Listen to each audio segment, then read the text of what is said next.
Testing, testing. 1, 2, 3. Hello, everybody, and welcome to our October 23rd live open mic at Sacred Voices. I'm really excited tonight. We have a pretty good lineup for you all coming. But before we get started, I really quickly just want to let y'all know about a really amazing opportunity for those of y'all who want to continue to support Sacred Voices beyond just our open mics. Right now, we are in the middle of launching our Patreon, so that is live. You can now, go onto Patreon. Where is it at, Aston? Patreon.com/Sacred Voices and go. We have a couple of different tiers right now. On the most basic tier, we have $5, and usually that would be, the cover fee to come to one of our open mics in person. And this is really just going to help us, kind of keep the lights on, make sure that we can still, keep providing you all with amazing content every month, as well as, workshops.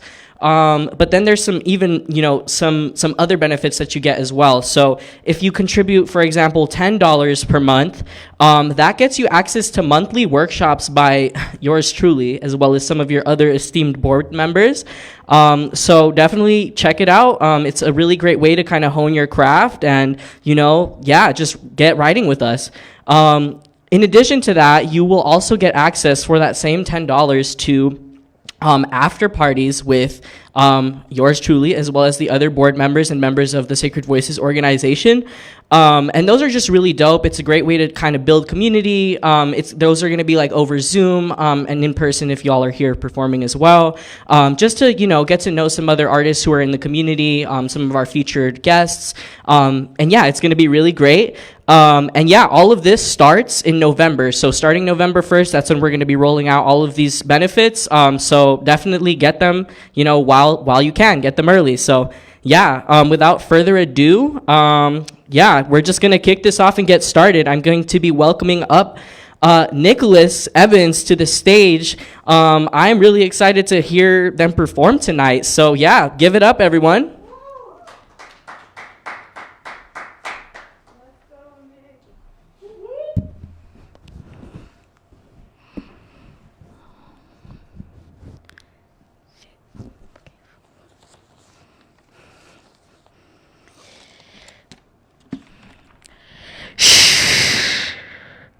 Do you hear that? The shackles of oppression are still on my people. Slavery is here alive, breathing its flames, burning down all of my people. Clink, clink. Do you see them out in the fields? Picking cotton in chain gangs, just like my ancestors were out in them fields. You see, the 13th Amendment was supposed to free the slaves, but that's not what happened at all. Neither slavery nor involuntary servitude, except as a punishment for a crime. Except as a punishment for a crime. You see, right there is where they make us blind. Blind to the fact that America locks up more people than anywhere else. The land of the brave and free is just a land of enslaved, it seems to be. The mindset of you do the crime, you do the time, has integrated into a hate where human compassion used to be. We lock up more people than anywhere else in the world. Are you listening to me? Mothers, daughters, and sons are doing time in prisons for crime some of us, most of us have done. In states like Alabama and Louisiana is where my people are still hung in trees, college campuses, and in courtrooms for all to see. $1.3 million is what Louisiana made in profits from prison labor last year in the land of the free. $300,000 from license plate revenue accumulated just last year. Now do you see? The 13th Amendment was never abolished. It just covered the greed we see. My people are being taken away and put in cages to be guarded by the 13th. The 13th Amendment that amended nothing. Nothing but the way slavery was ran in the United States. Land of the free. Land of the free to enslave those who have no one to scream. This is not right. Let my people go. So that will be me. I will be the voice of my people. I will shout for the ones unseen. Say their names. Orlando Fields, caged at the age of 15. Lance Glore, medicine man locked away. Freedom is so far for him to see. Mark West, we see your remorse. When will my people be free? The right to a speedy trial, Khalif Brewer never got to see. Where is the rehabilitation in a system set up to profit from humans, just like slavery was written to be? Our system was never set up for us to be free. That's why I scream, free the 13th. Thank you.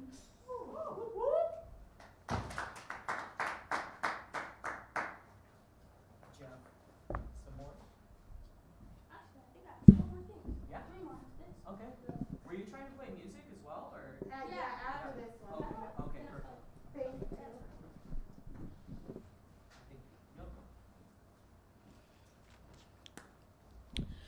So I'm a human rights activist.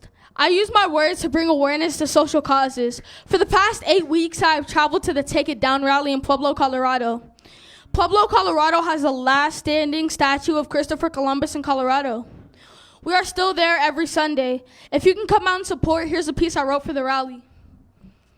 Christopher Columbus, what did you do?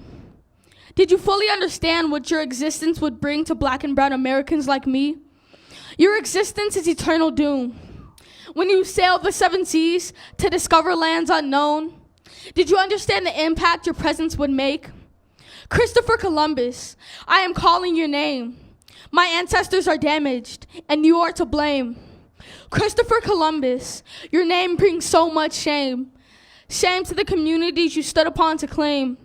How could you do this to us? Strip us from our names. Try to take our culture away. Christopher Columbus, do you understand what you have become?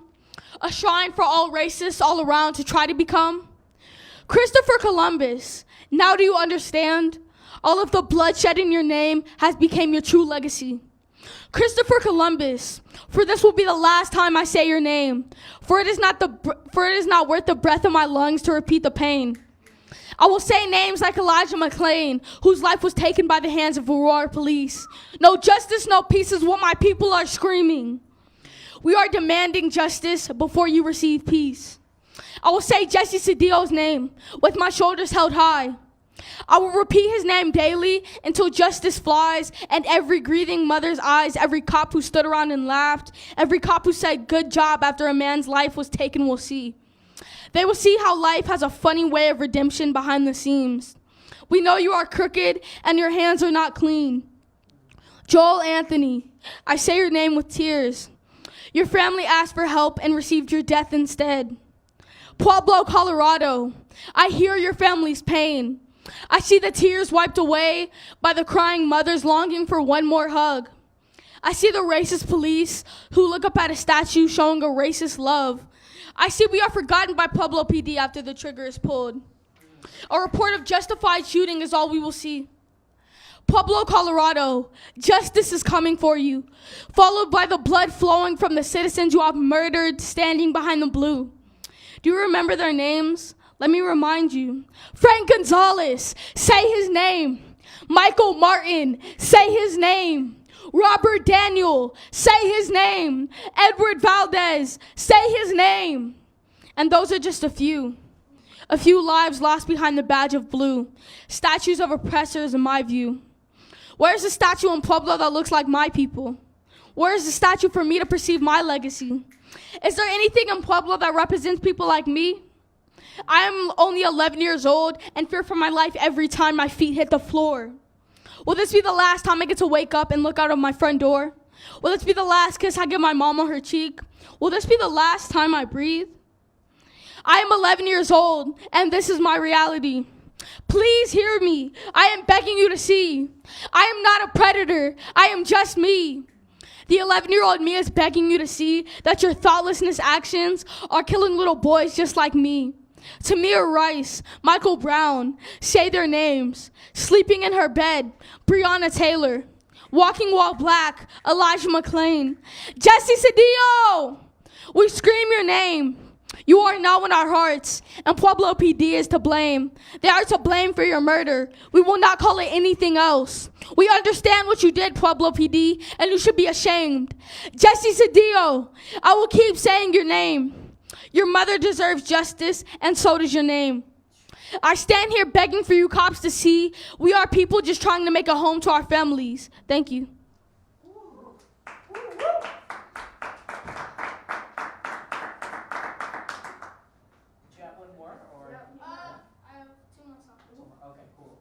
Does he have time? If they're only Yes. like No, yeah, you have a lot of time. You have until like 7, so as much as you want to do. Okay, so Mom's gonna be like the DJ. You got it? First song, you ready? yeah, I'm ready. Okay. Tell them what this is called and who you Oh, I don't really have a name for it yet. long Oh, long haul. Forgot, cause that's just part of the hook. But I wrote this song for Jesse Cedillo, a 20-year-old man who was killed by the hands of Pueblo PD.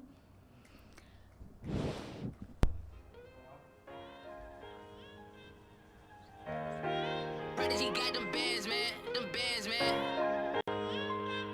This shit gon' platinum. Okay, Joe, that's fine.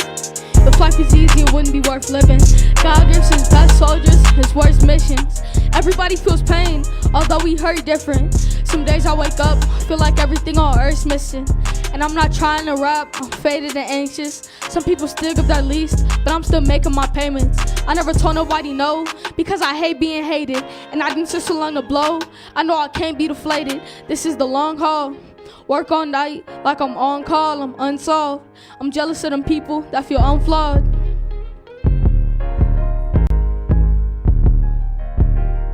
And if I had a wish, then I wish for one more, because I'm way too unsure. You ever end up losing someone, and it's hard to breathe? You ever been so close to someone, it's just hard to leave? You know someone can make you blind if you all they see. And if she ain't down for my grind, then she ain't down for me. This how my mama raised me. This is the long haul. Work all night, like I'm on call, I'm unsolved. I'm jealous of them people that feel unflawed.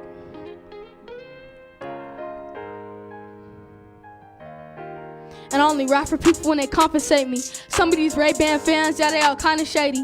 But I always did them right, hoping that karma saves me. When I'm still on the outs, I'm not never letting no one tell me that my life's going out. Have you ever seen your own kind killed in the streets? That man was crying for his mama saying, I can't breathe. You ever heard hands up, don't shoot? That's just Cedillo's sad truth. We're treated like we're not people and not equal. We came first, these white people are just the sequels. This is the long haul. Work all night, like I'm on call, I'm unsolved. I'm jealous of them people that feel unflawed. I wrote this song for Jesse Cedillo, a 20-year-old man who lost his life to the hands of Pueblo PD. So you got one more. Yeah, I have one more.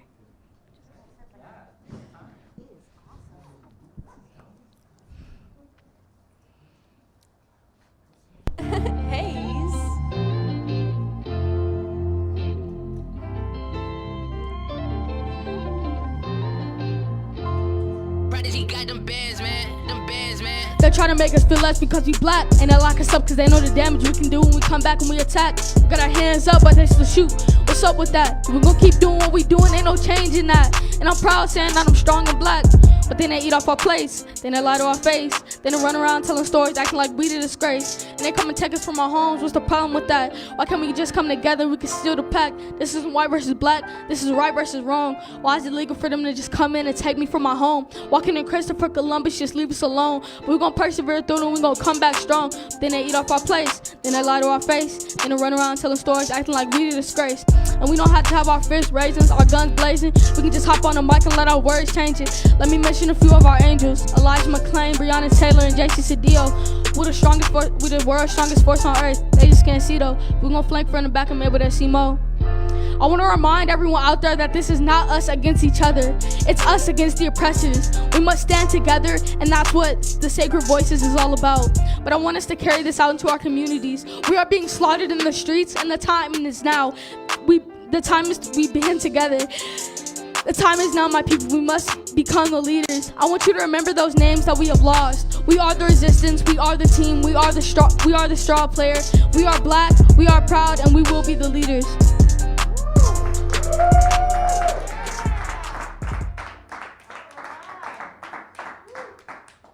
That's my 11-year-old. Oh my gosh. This mic is hot right now. I don't know about y'all, but that was amazing.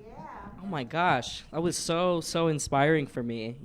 It just like I don't know. I'm not usually that touched by someone's words, but you have a talent, and I really hope that you keep writing. And I mean, just seeing you, I bet you will. But that was so dope. Thank you so much for sharing tonight. And also thank you for shouting out Sacred Voices. I mean, this is, what Sacred Voices is all about. We're really, out here. There's not a lot of spaces out here for Black, Indigenous, people of color to say our truths. And I'm just really grateful that I can even be a part of, Sacred Voices in any way. But also really grateful that, you shared tonight. So thank you. I'm really excited about the rest of tonight. So with that being said, really quick, I'll share one of my pieces really quick. So I've recently been writing a couple of things in Spanish. I'm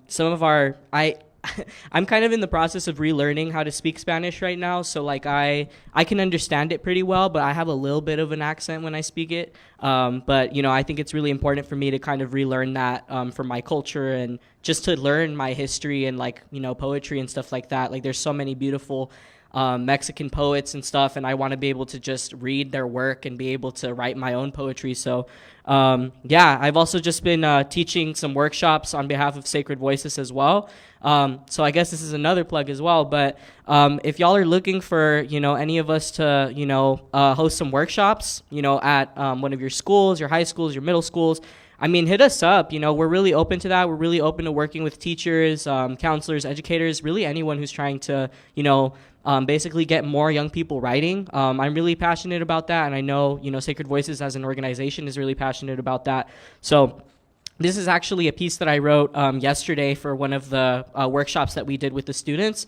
So yeah, and it's in Spanish. It's about my middle name, Manuel, and kind of like how I got it. So yeah, my first name is Mateo. My second name is Manuel. My last name is Vela. So I'm still in the process of writing poems about my first name and my last name, but this is what came out about my second name. So, mi segundo nombre, Manuel, que también viene del hebreo, significa Dios está con nosotros. Después de haber sido transmitido a través de guerras europeas y por las generaciones hasta llegar a México, este nombre encontró su camino hacia a mi abuelo. Manuel Andasola, un soldado en el ejército mexicano. Manuel le puso su nombre a su hija, mi madre Manuela, y ella me lo puso a mí. Aunque nunca conocí a mi abuelo, sé que fue un gran personaje y mi mamá me ha contado de su historia. De cómo los hombres en los bares le llamaron copas por las tantas que se echaba. Además de esta historia, mi mamá sabe poco del hombre que era su padre. Además es decir, su nombre fue el único regalo de despedida que ella recibió de él. Aunque nunca nunca me conoció, yo sé de él y de todas las vidas que dejó atrás. Manuel del hebreo significa Dios está con nosotros y mi mamá nunca ha perdido la fe. So yeah, that's for y'all in the audience and back home who understand Spanish. That's for y'all. And for those of y'all who don't understand, I was basically this is just a poem that I wrote about my middle name, Manuel, which basically means God is with us in Spanish. And I myself, I'm not like particularly religious, but my family is Catholic. So I was kind of just writing about that and kind of like, what that name means for my mom and like having passed that to me, like what that means. Because she never really got to know her dad. But she still passed it on to me, and her name was Manuela. So just kind of passing it on through generations. Like I was trying to kind of extrapolate, what does that mean? What does it mean to pass on a name of someone that you barely knew, to someone else, across generations, and just with all of the colonial history that name even comes with. So I don't know, there's a lot to be unpacked in names and stuff like that, but y'all should try writing about your name sometime and see what happens. You might be surprised. But so let's see here. I think we can we can keep going. All right, cool. All right, so without further ado, I'm going to be introducing our next performance coming to you live from Zoom. Please give it up for Bounce Ball Boogie.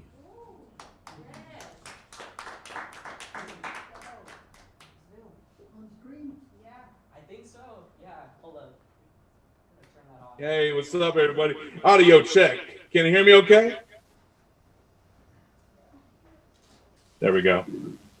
Just quick audio check. Check, check.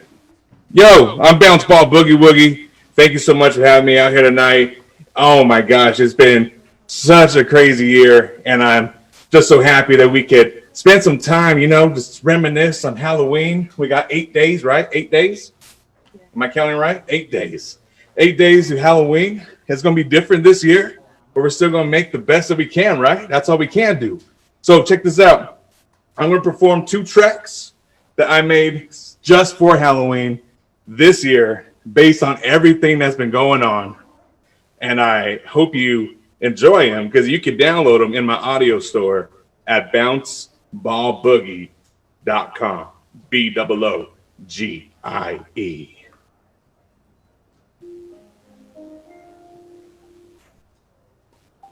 This is a track called Sad Halloween. Shout out to Timmy Rooks, the beautiful Mercer's Mayhem. I scream in my dreams. I need Halloween. Thanks to COVID-19. They said no trick or treats. I only feel myself one day out of the year. October 31st, I'm gonna kill my Halloween. And the way back in school, man. And that's the only day I was cool, man. I would put on my mask, I'd have a blast, thinking everything that my mother said I could never have. It's all up for grabs. Look at that smile on my broken face. I can hide the pain of. But into my life, I feel I have a place. I can pretend that I'm not me. We can pretend that you love me. Withering away inside, I decay. But on this day, I feel regenerated from the tortured souls of hatred. They're eating my brain like a banquet. I can't hide under my blanket. I see the spirits and I scream in my dreams. I need Halloween. Thanks to COVID-19, they said no trick or treats. I only feel myself one day out of the year. October 31st, I'm gonna kill my Halloween. I lay in the dark room, the candlelight liquors, drinking nothing but this pumpkin spice liquor, feeling the buzz cause I'm holding a grudge. They wanna bother me on my Halloween. I'm telling you now, I'm gonna leave a bloody scene. Somebody in the missing cause I'm mixing in the pastel happiness. I hate fake love and I hate pretending. I wanna leave your body hanging from your intestines. And then I wanna hear all the make-believe questions. These are my thoughts, yeah, these are my confessions. I was summoned special bugs and I cast away hatred, leaving straight down naked. In the middle of the street, you can hear my heartbeat as I scream, as I scream, as I scream for my Halloween.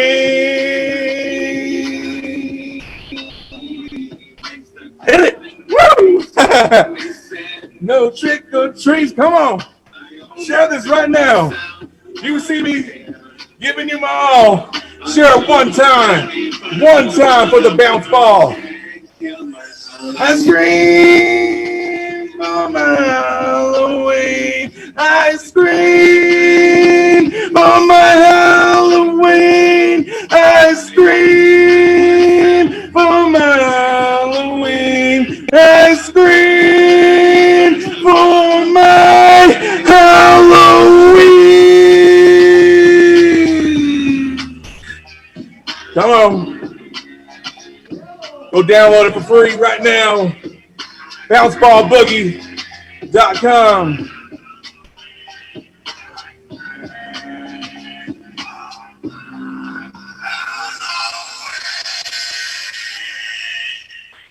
Oh, sad Halloween. What'd you think? Pretty fresh. I love it. I love it. So, whoa. That was a surprise song. So the Simon C. Gaming sponsoring Bounce Ball Boogie. Definitely check them out. It's gonna be awesome. So before we jump to the next song, which is called "Gift of Sam Hain," Halloween has always been a big thing in my family. My grandfather, he was born on Halloween, so his birthday every year we celebrated. It was a big deal, Halloween, and so I try to keep that same tradition with my kids of Halloween and what it really stands for. And so I made the song just because a lot of Sam Hain is about remembering your loved ones that passed on. And with everything that's been going on, I feel like some names get forgot about. And you should never forget about them because they don't forget about you. It's a choice. It's a choice to ignore them. It's a choice to shun it away. But you know good as I do, you see little clues. You see them reaching out to you. And all you gotta do is accept it. Just a little bit.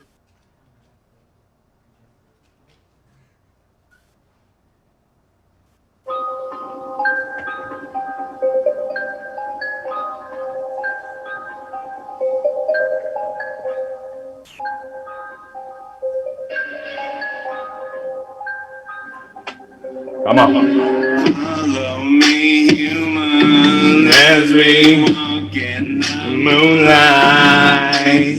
Take your pain away into a land of enchantment. Follow me, human, there's a place where you'll forever stay. Children play in my garden of magic. Do you think your babies and your puppies see the spirits, but you don't? No, because of that you won't. No, because it never does. This morning, smell the perfume as you're walking out the elevator. Just so then why you hesitate? They told you not to live. No, just trust. Can you feel the pain that we have from the other side? I guess you won't till the day that you die.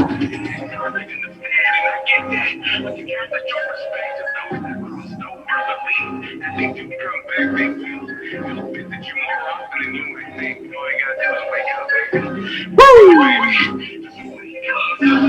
Follow me, human, as we walk in the moonlight. Away into a land of enchantment. Human, you'll forever stay. Children play in garden of and then they all pretend that they don't remember being visited by the dead. It's all in your head. That's what therapists said. They told you not to listen to those thinking you can pop a pill and only focus on what's real. You can see the messages, although they're not so clear. They still reappear and the spirits are near. They remember you, my dear, and they will never leave you here. I'm just trying to get them your fears. Why you scared? It's the living you should fear. They don't love you like we love you, so why you pushing us away? Ignoring us throughout the day. Now, what then, when we're still here? Yes, we love you. Yes, we miss you. It's not us that you should fear. Yes, we're dead, but we're still here. Yes, we love you. Yes, we miss you. It's not us that you should fear. Yes, we're dead, but we're still here. Yes, we love you. Yes, we miss you. It's not us that you should fear.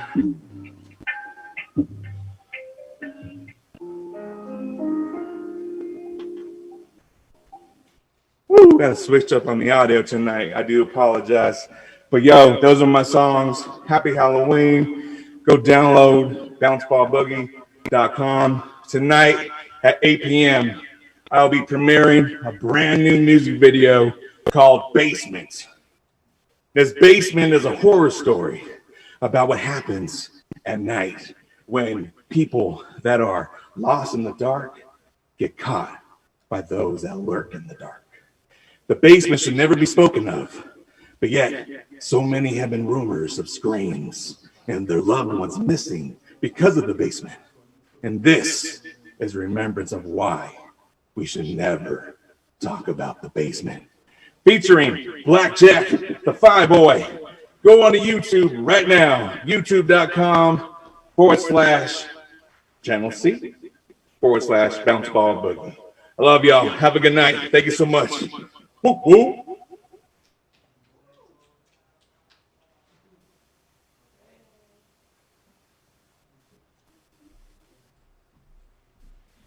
All right, y'all, we're back at it again. Yeah, thank you so much to Bounce Ball Boogie for that amazing spooky performance. Yeah, we're going to keep the night going. So before we bring up our next act, I will be sharing another one of my pieces for y'all. Yeah, so let me pull that up really quick. Let's see here.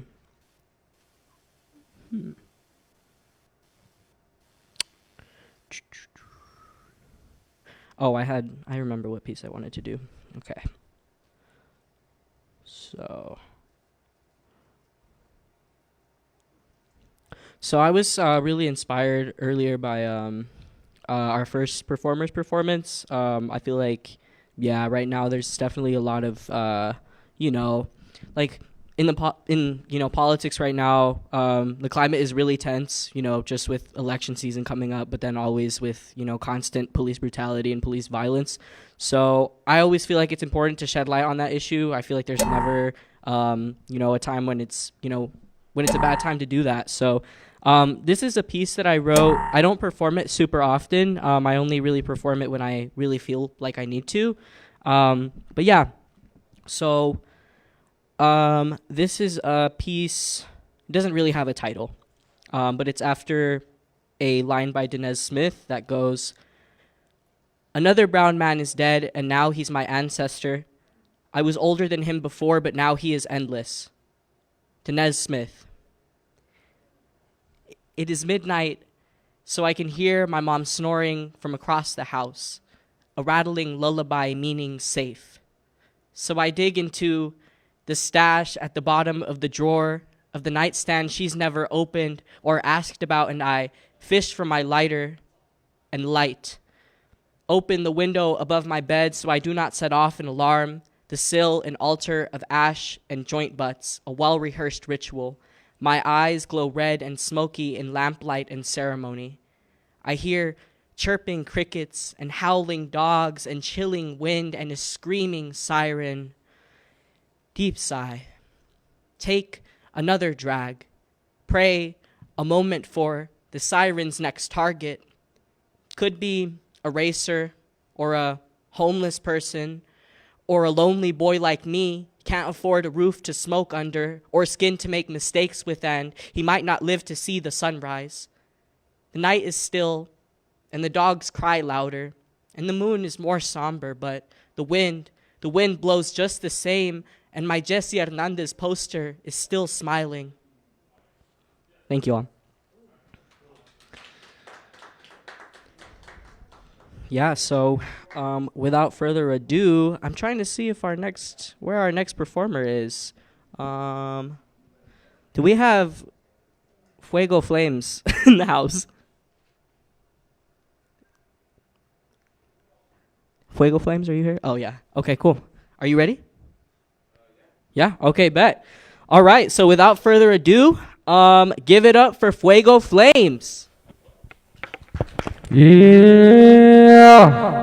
How's everybody doing right now? If you at home, I know you miss shows as much as I do. Ain't that right? Y'all right here in the audience, y'all miss shows? Hey DJ, can you turn me up just a little bit more? Please, yeah. All the way up. Make sure I'm all good in the hood. Ooh. All right, y'all ready? Start me.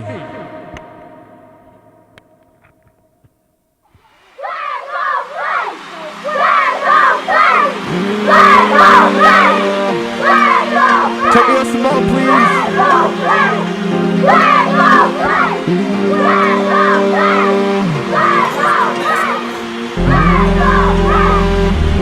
Take my vocals on some more.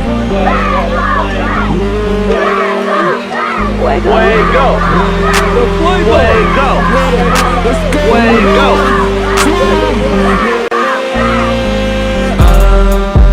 Here tonight to free your mind and help see the light. We alright, kill your friend. We gon' rage and blaze, so hold on tight. We alright, let's get high. We gon' rock and roll and take a flight. We alright, kill your friend. We gon' rage and blaze, so hold on tight. I'm here, nigga, what's up now? I've been up for a long time now. 10 years and I got a hold now. Drinks up, but I ass go down. New flow, bringing all the hoes out. White ice, yeah, I got a gold smile. My shows, we gonna roll out. So let's go. Hey, everybody, come along on this side. We get really rowdy, every night's a new ride. Yeah, we start the party, will you make it out alive? We gon' march up in this bitch, so pray for your life. Tell me some more? Can you tell me some more? Yeah. Open that mosh pit. Open that mosh pit. Open that mosh pit. Open that mosh pit. Hey, everybody going fucking crazy at the show. If you ain't throwing the balls, better tuck, duck, and roll. Get that nigga hang, better knock him to the floor. It's a fuego party and you know how that goes. Rock and roll until a nigga get foul. Sippin' potion, we can never pipe down. Wow, this nigga coming from the A-town. Raise the flame and we gon' burn what's right. Yeah, if I'm popping out, I got the room attention, yeah. Tell your bitch come here, she gonna listen, yeah. Raging for some years, I got a master's in it. Shout out Travis Scott, this a Romeo 2020 edition. Watch the bodies drop, yeah, watch the bodies roll. Niggas still mad about these hoes on go. Niggas wanna talk, but they never want smoke. Cause they already know how the fuck I'm gon' roll until a nigga get foul. Sippin' potion, we can never pipe down. Wow, this nigga coming from the A-town. Raise the flame and we gon' burn what's right. Yeah. Hey. By the way, I'm not a fucking rapper. I'm a rock star. You dig? Everybody put your horns up. Yeah. Studio guy. Can I get my voice just a little higher so I can hear it myself?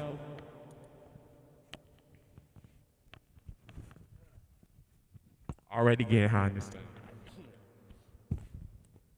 Alright, this is like the biggest song that I have out right now. I just released my album. So, yeah, let's run that one too. Yeah. Turn the track up too. Oh, yeah.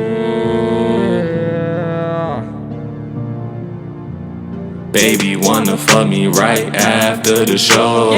We just got on stage, she want more rock and roll.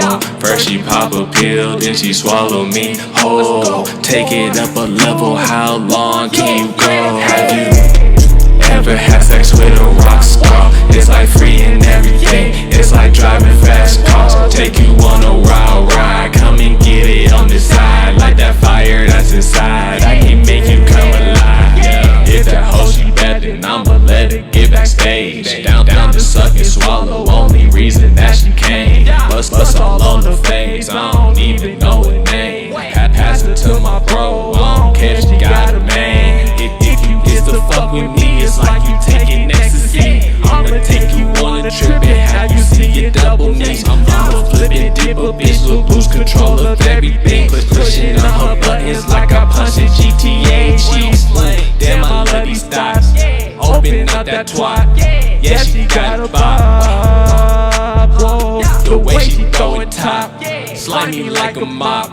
Knock me off my socks.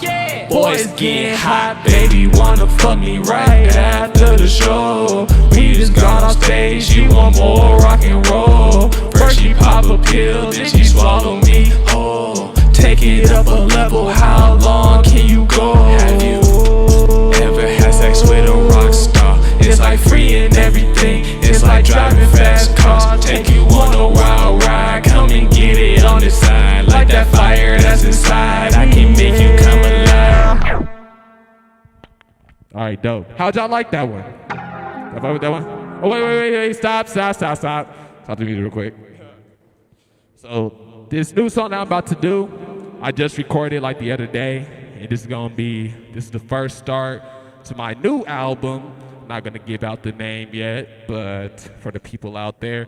But for y'all people right here, y'all get the special sneak peek preview of my new song, of my new album coming out next summer, 2021. Yeah, hold on, give me a second. Now let's go. Run that back. Ooh. Yeah, let's go. Bounce. Bounce. Bounce. Bounce. Bounce. Ooh,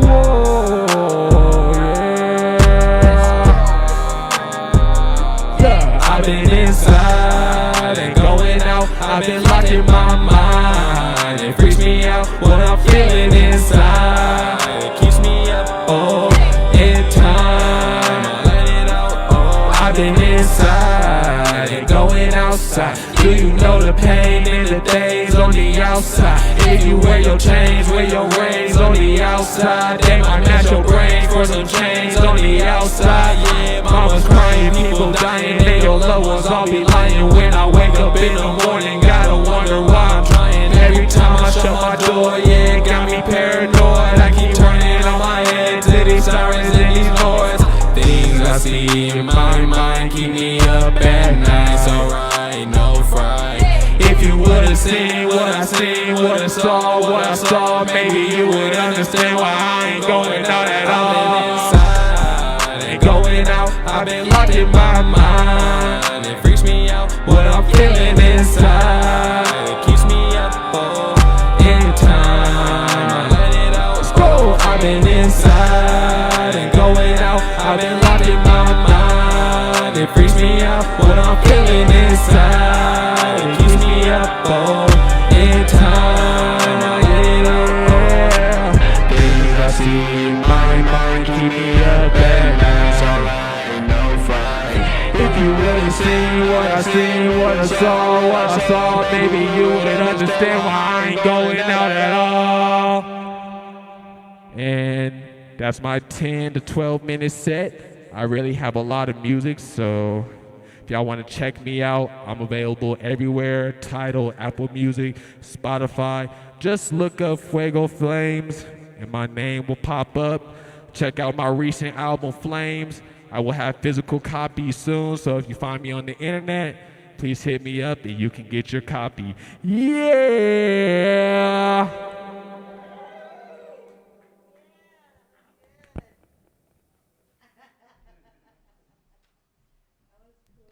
Can I get some auto-tune on this mic? I'm like, that was super dope, man. Give it up for Fuego Flames. Yeah. For real, serving those Travis Scott vibes. I really felt that. So, all right. Yo, yeah, I believe it, man. I can hear the influence. That's dope. All right. Cool. So, without further ado, we are going to be bringing up the one and only Roland up to the stage tonight. So, give it up.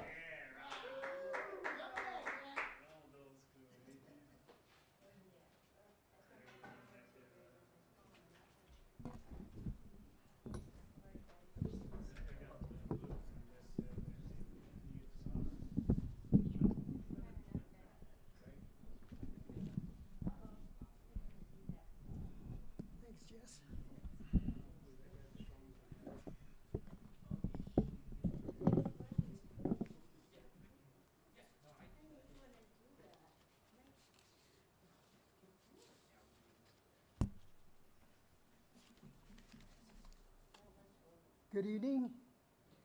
My name is Roland. Rolling Roland.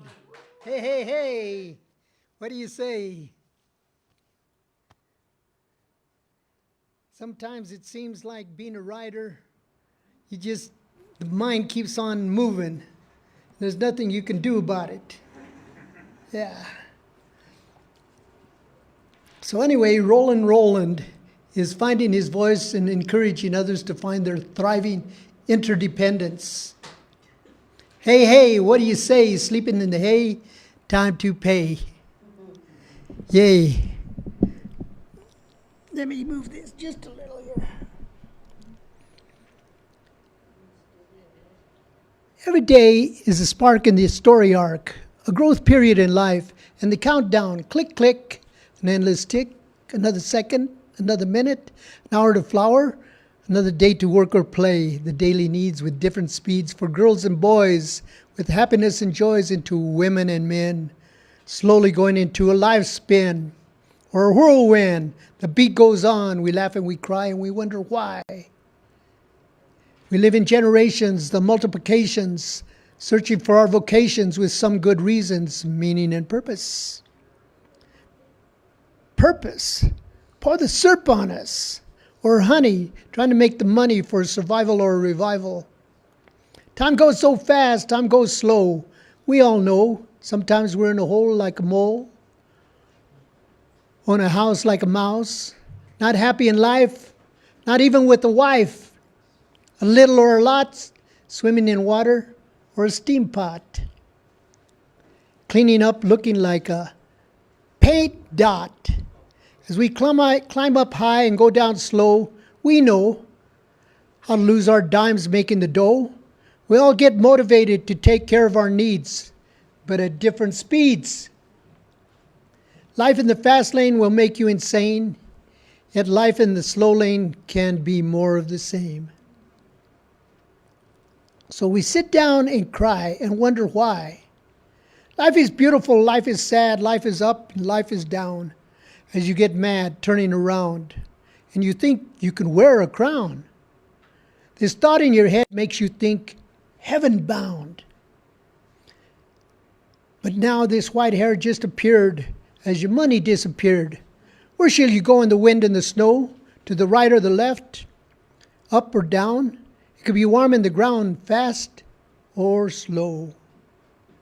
Shall I goose the moose or juice the goose? Shall I get up and holler and fight for the dollar?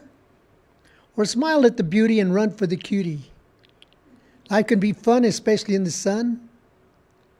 Fun in bed, with covers over my head. Kissing her on the bedspread. Wow. Positive and negative energy can bring a spark in the arc, in the principles of physics and life. The force against force, creating a counterforce, of course. But intercourse and love and war of energy and growth is synergy, or in negativity called the decline of the living vine. If thought and feelings are revealing the energy put forth on life's path, we reap the good or the negative wrath. If a stimulus and response is in the love flow, our freedom of choice is in the no. The life and death decision can project an aura of self-fatigue in a self-depression with insecurity. Yet with less stress, our brain can produce dopamine or serotonin for a feeling of well-being, or with melatonin, a sleep aid for our body rejuvenation, and a jelly bean. Tick-tock, up, down, going around, underground, or heaven bound, like a child with a smile or a grouch. Ouch! Click, click. Another one.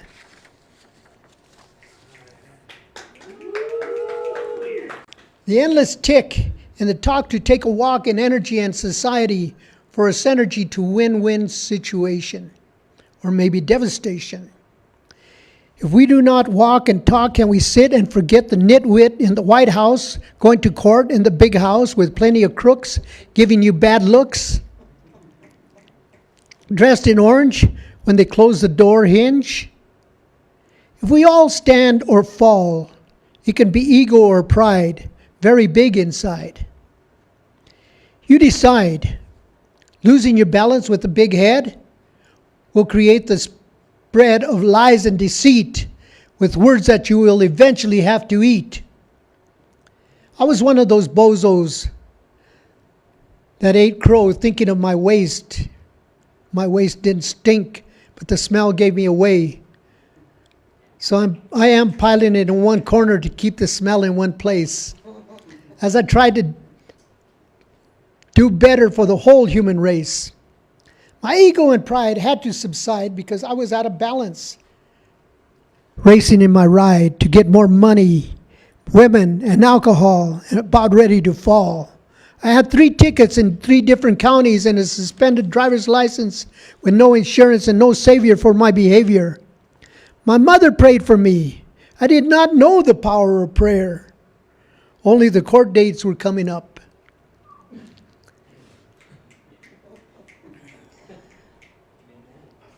Hiccup! Wise up,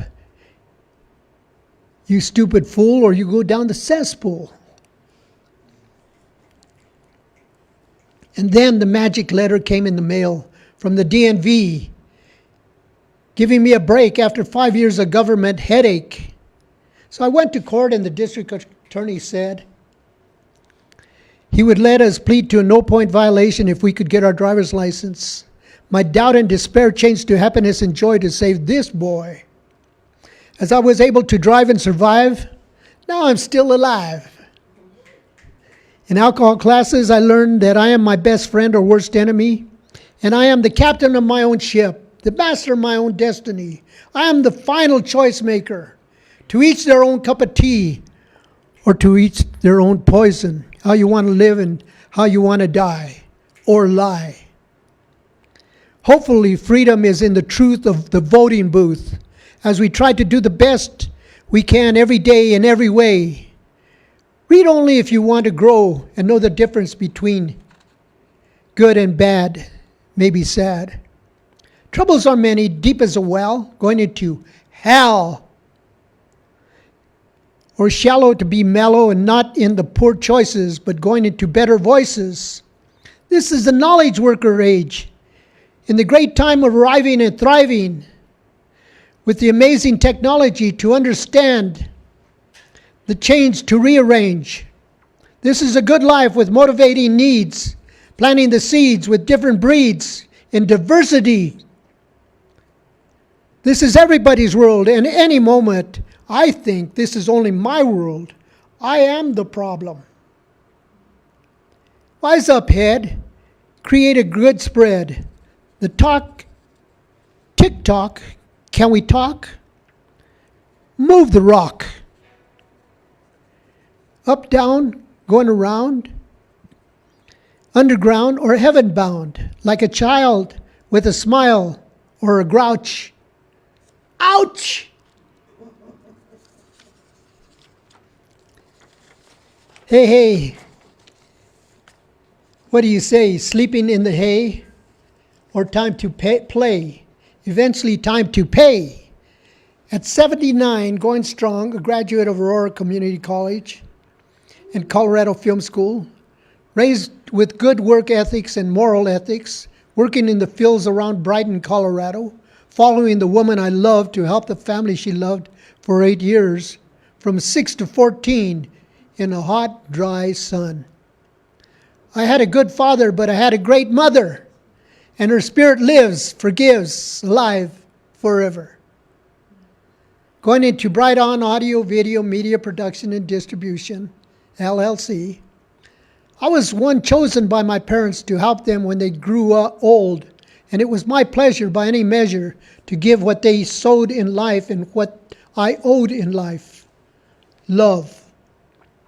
Many signed the calendar to help for a day or two and renew the sharing and caring. After being in construction all my life, I was motivated to take time to finish and read Eric Fromm's book, The Courage to Be Human, to have or to be, beyond the chain of illusions, which help for my solutions, with a thirst for books on the 7 habits of highly effective people, and the 8th habit, which motivated me to go to college, to find your voice and to help others find theirs. If the parables are right, they work for me. Seek and you shall find. Knock on the door and it shall be opened. We could say fate or synchronicity, but it is in giving that you receive, even in the laws of the universe, in evolution, through the spirit of the source. I went to community college in Aurora because they gave me a 50% senior discount and a Pell Grant. And I came out of college with no debt. I was the captain of my own ship, the master of my own destiny, and the final choice maker, but I had help. The student counselors asked me what direction I needed to go. For the degree I was motivated to take care of basic living.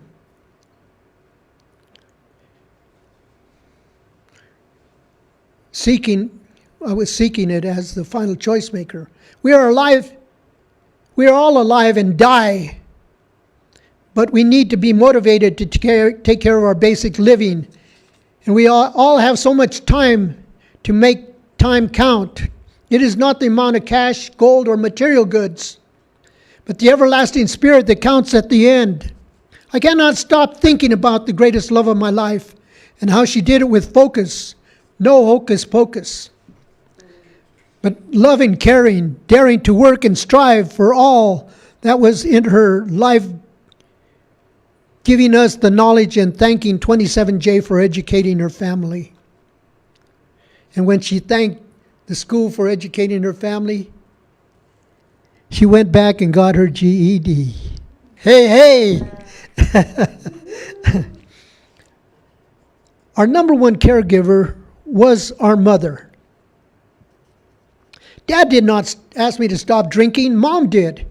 Mom was the mother hen of 10. I now work at Denver Open Media Studio for my audio video all the time. Help! I don't know if I have any more time. I'd like to go into this.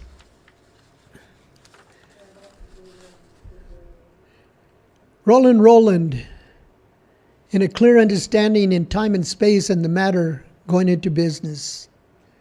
The blue and the gray and the red Homo sapien. The blue is identified by their black and blue marks in liberal ways. The gray is identified by their elephant color, but not black or white, but too much salt and pepper to be an elitist. Authoritarian ways, yet the red is identified by the rojo blood color, willing to die for the revolutionary ways. As the universe has evolutionary change, it is in a supernatural color of the mass universe with the small atom, quark matter, in more than time, space, in energy continuing matter. Homo sapien earthling species on Earth environment mature in collective frequency, brain, mind, psyche, for the body, spirit, value, for important conscious needs, mind needs in a reality.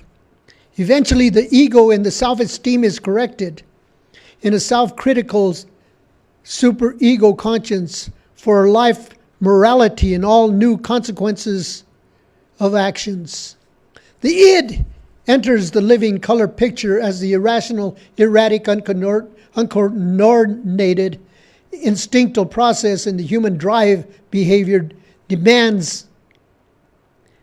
And it is neither good or bad, black or white.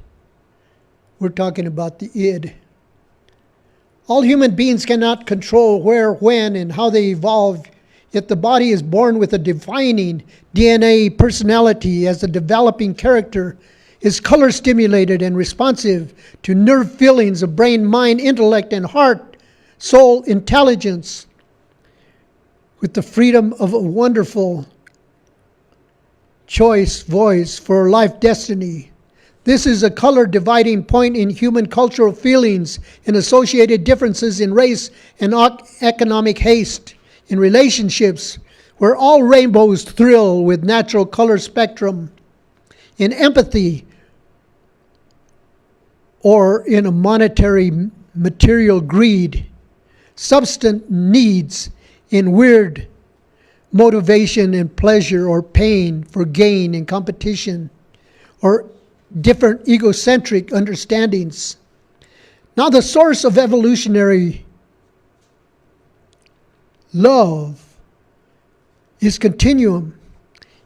It is in omnipotent, omniscient truth since the beginning of time, with a positive or negative color for the eventual thriving eternal existence in the power of now. God bless unconditional love.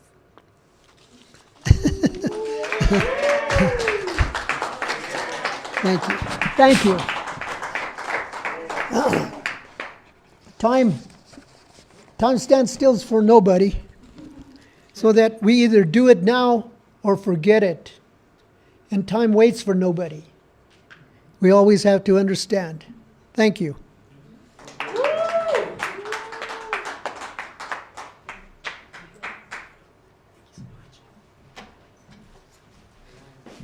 Cool, cool, y'all. Give it up once again for Roland. Always a pleasure. Always a pleasure to hear your wisdom and hear your alliteration. You know, I feel like every time you perform, I see new relationships between different words and different concepts. So, yeah, thank you so much, Roland. I should probably fix this mic. Thank you so much. Cool, thank you, Aston. Oh, there we go. I guess I am this tall. But all right, so without further ado, we're going to keep this show going. And please give it up for Nicole Brown. I'm going to take this up the stage.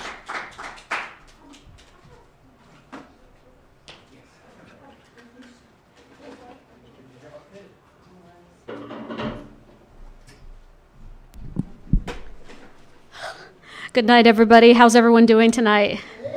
Awesome. I just have a little poem to share, just one tonight. And I have a picture queued up, I think, ready, just because I wanted to show this picture inspired this poem. I'm not sure if, there it is. So I love leaf peeping, like, many Coloradoans. And I was staring at this view here, and I thought that it was so analogous to what this year has been like, meaning if you look at it long enough or for a different angle, it's hard to tell which are the trees and which is the reflection. And I thought that was just perfect to describe this year, because it's hard to tell what's real and what isn't. So anyway, this poem is called Autumn Reflections, a poem on the year that will never die. Goldilocks in giraffe form, rippling narcissus. Who is looking back at who? Which is the illusion and which is you? 2020, hindsight or mirror? Digesting a diet of deceit, downplayed virus, stomach turning, eyes blurring. Did our president really get sick? Another trick, perhaps, to avoid defeat? Sprinkle chaos, need doubt. 6 feet apart or 6 feet under? Masks or ventilators? October surprises, want more? Serpentine, unemployment lines? Lockdown lunacy, stockpiling, human decency, and human touch. Remote learning, Halloween via Zoom, coronavirus costumes, masks, what we used to wear to conceal our faces. Masks, what we now wear to reveal our faces. Printed pictures, pointed phrases. Carol Baskin did it. No more MMIW. MAGA. Black Lives Matter, bitch. Speaking of which do you see? Juneteenth, a federal holiday? New domestic terrorists, the KKK. Flip the angle. Now what do you see? When Mexico sends its people, they're not sending their best. He's a Mexican, Pocahontas. They don't look like real Indians to me. Chinese, China virus, shithole countries. Why don't they go back and help fix the totally broken and crime-infested places from which they came? Very fine people on both sides. Proud boys, stand back and stand by. Rallies, protesters, rioters, oh my. Trickery, treachery, death of me? Hurricanes, wildfires, wild viruses all run amok. All a hoax? Don't know. Go ask the woke folks. Woke folk, toked folk, broke folk, black folk, brown folk, red folk, yellow folk, white folk, old folk, young folk, famous folk, all folks smoked by 2020. No joke. Want to know what's on my mask? Dear 2020, I can't breathe. Thank you.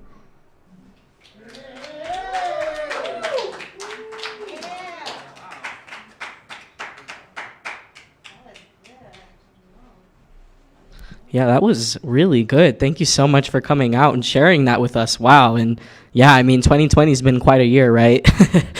I really felt that. So yeah. All right, cool. So looks like we are right on time, actually. Let's see. So before we bring up our next poet, really quick, for those of y'all who have just, tuned in, I wanted to let you all know that we are going to be launching our Patreon. So that is actually live right now on patreon.com/sacred voices. So, feel free to go on there. Our first tier starts at just $5. And, that's basically to keep our lights on and keep having, these monthly open mics. Want to remind y'all, this is like, one of the few spaces in Denver and in Colorado. I mean, you can really tune in from everywhere at this point. For, Black, Indigenous, and people of color to, get up here and kind of share our stories and share our wisdoms with one another. So it's really important that we're, supporting each other through this time. And we really appreciate anyone who, chooses to become a patron.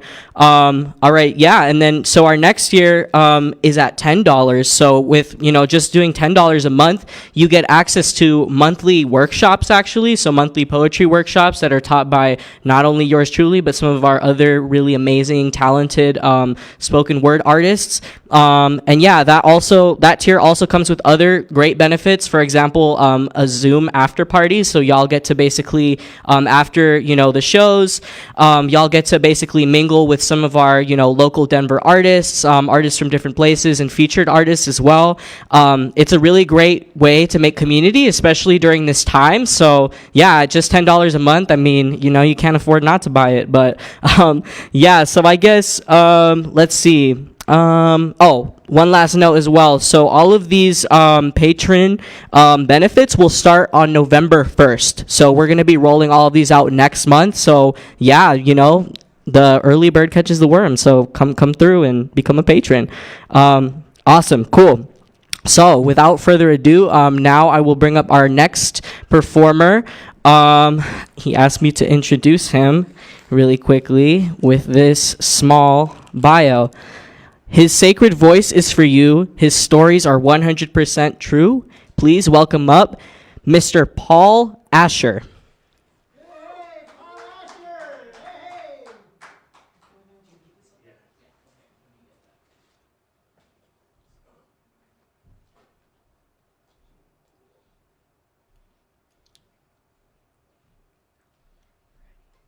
Thank you, sir.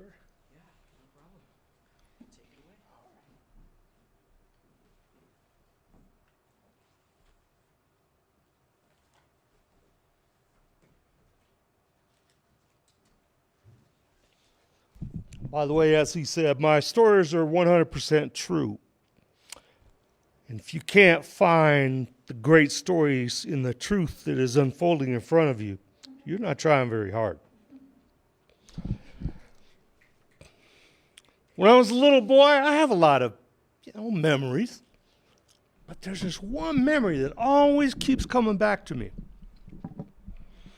I'm a little boy, about 4 years old, and I'm standing in the playground of this elementary school that I was going to back in Evanston, Illinois. And I was looking up at the trees, and it was real windy. And the wind's very strong in Chicago at times. And it was just moving these huge trees, not like we have here. These trees have been there for like forever. They're humongous. And the wind moves the top of them. And I'll just never forget standing there watching that and thinking, whoa, you can't even see that strength, but you can see the evidence of it. Wow. Wherever you came from is where you're going. It's part of time travel. Wherever you're going is where you came from, so you might want to do something about where you came from so that it'll be nicer when you come back around. In about 1980, million years ago, I was in high school, Denver East, and I had the lead in the all-school musical, which is not important. It just explains why I was there when I was. And I was sitting on the stage. I think we were having a break or something like that. And there was a young man to my left who was a sophomore. So he was, 2 years behind me in school. I didn't really know him, but I'd seen him several times and interacted with him a little bit. He's a very nice young man, And I found myself looking over at him, and he looked at me like, I went, Don, you're going to be famous. And Don went, that's what I think too. I said, well, there it is. He goes, why did you say that? I said, I have no idea. I didn't think it. I can't explain it.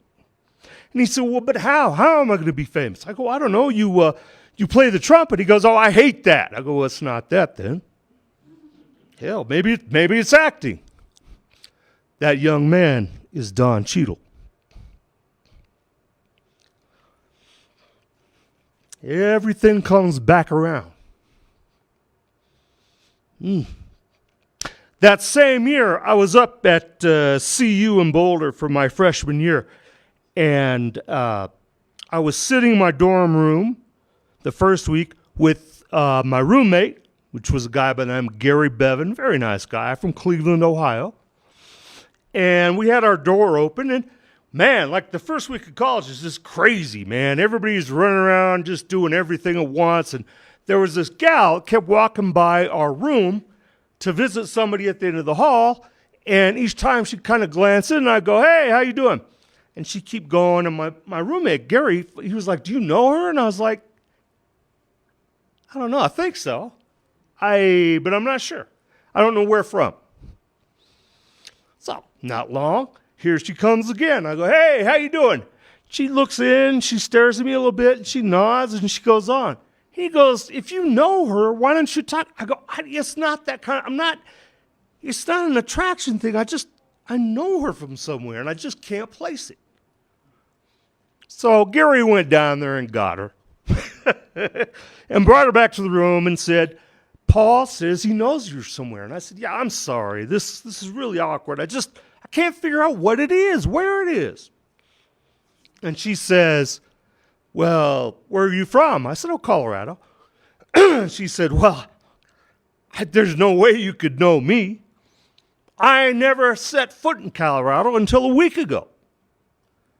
Oh, that's weird. Where are you from? She goes, I grew up in a suburb outside of Chicago. I said, oh. Well, I did live in Evanston once upon a time.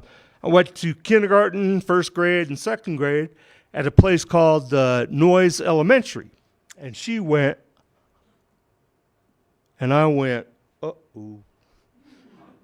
We know each other from then? We were in kindergarten together. You can't make this shit up. And I don't really remember her from kindergarten. But there was something in her essence that I just identified. I don't know. These things can't be explained. but they should be appreciated.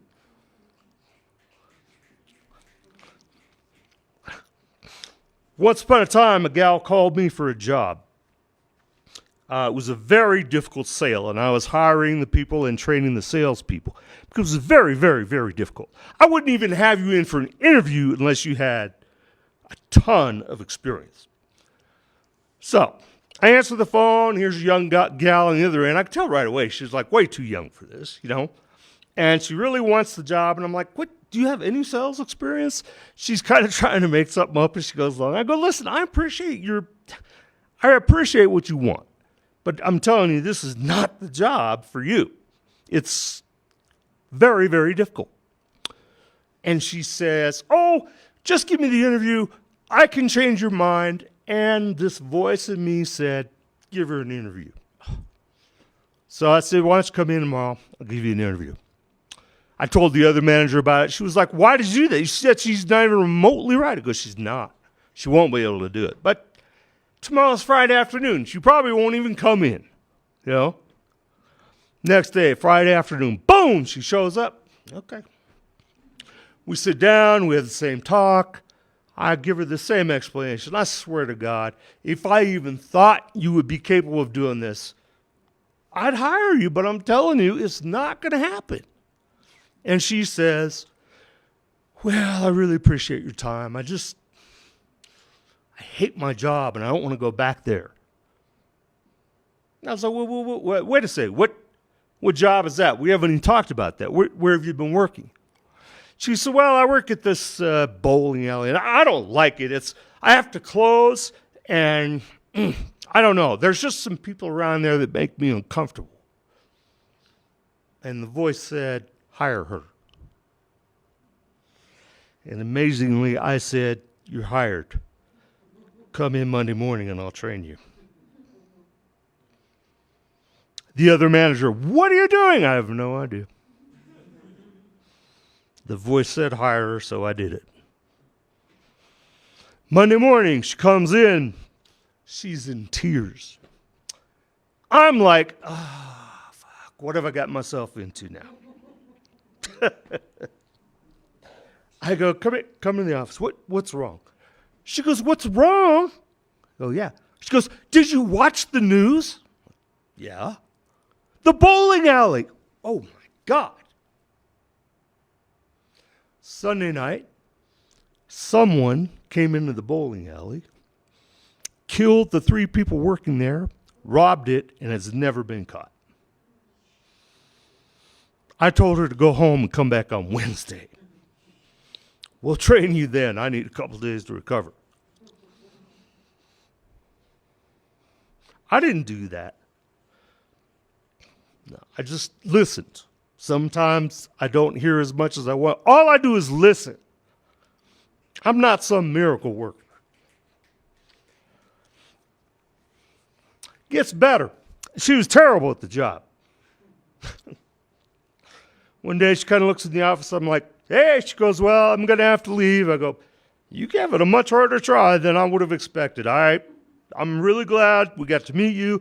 And she goes, oh, no, you don't understand. I have to quit. I'm pregnant with twins. Wow. There's a 3 for 3.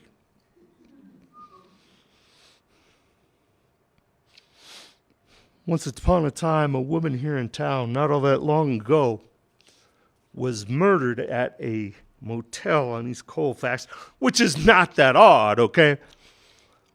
But the way she was killed was odd. And it bothered me so deeply. I just couldn't ignore it. I'd already been to prison myself, which I never would have expected. But I did. I was in prison for about 12 years. Emotionally incarcerated for much longer. You know, when people come to visit you in prison, it's very nice, but after, you have to be basically naked strip searched. There's no other way to put it. So they take you into this little room, make sure you didn't, you're not bringing something in, and you strip down, and they say, grab your balls and spread your cheeks. And sometimes it seems to go just a little bit further than that. Yeah. Anybody who's been in prison just had that same feeling. So,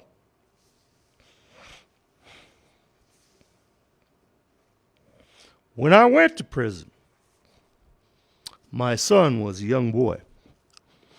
And my ex-wife took him to, counseling and psychiatrists, psychologists, good people, because that's a heavy burden for a kid to carry.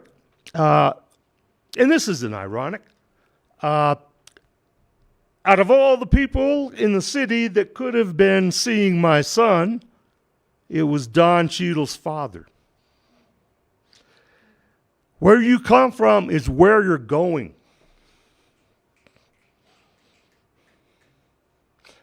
And the retribution for being in prison never ends.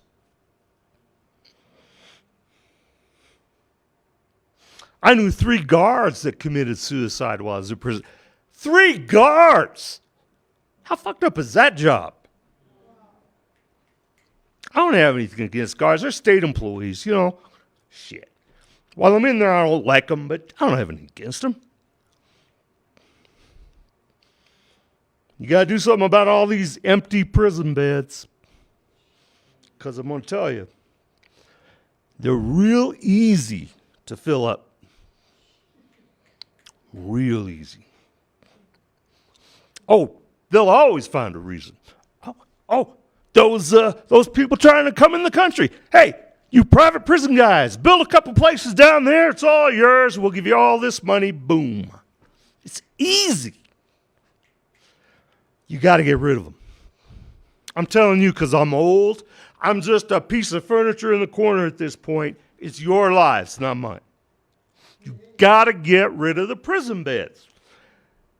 Otherwise, you might as well raise your kids expecting that they'll have to do some time. Because somebody's going to be in those beds.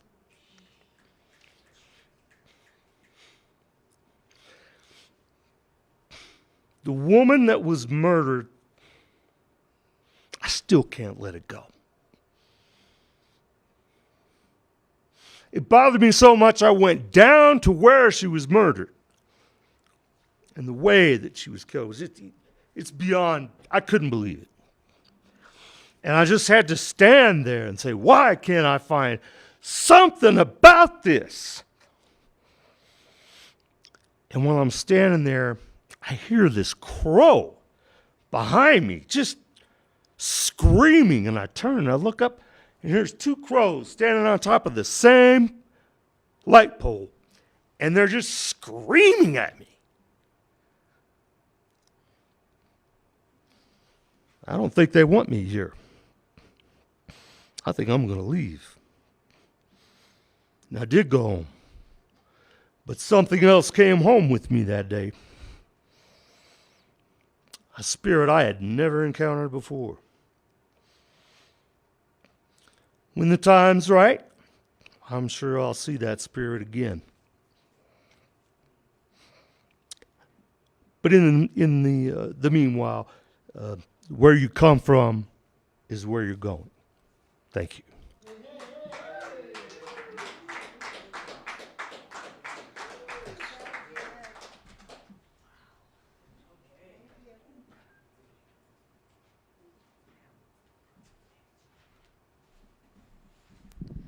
Wow, that was amazing. Yeah, thank you so much for sharing that with us. Wow, really makes you think. Okay, well, what I'm going to do really quick, I'm going to take this off of the stage really quick before we move on to our next performer, who I'm really excited about. Yeah, but I will leave you all in suspense for like 5 seconds.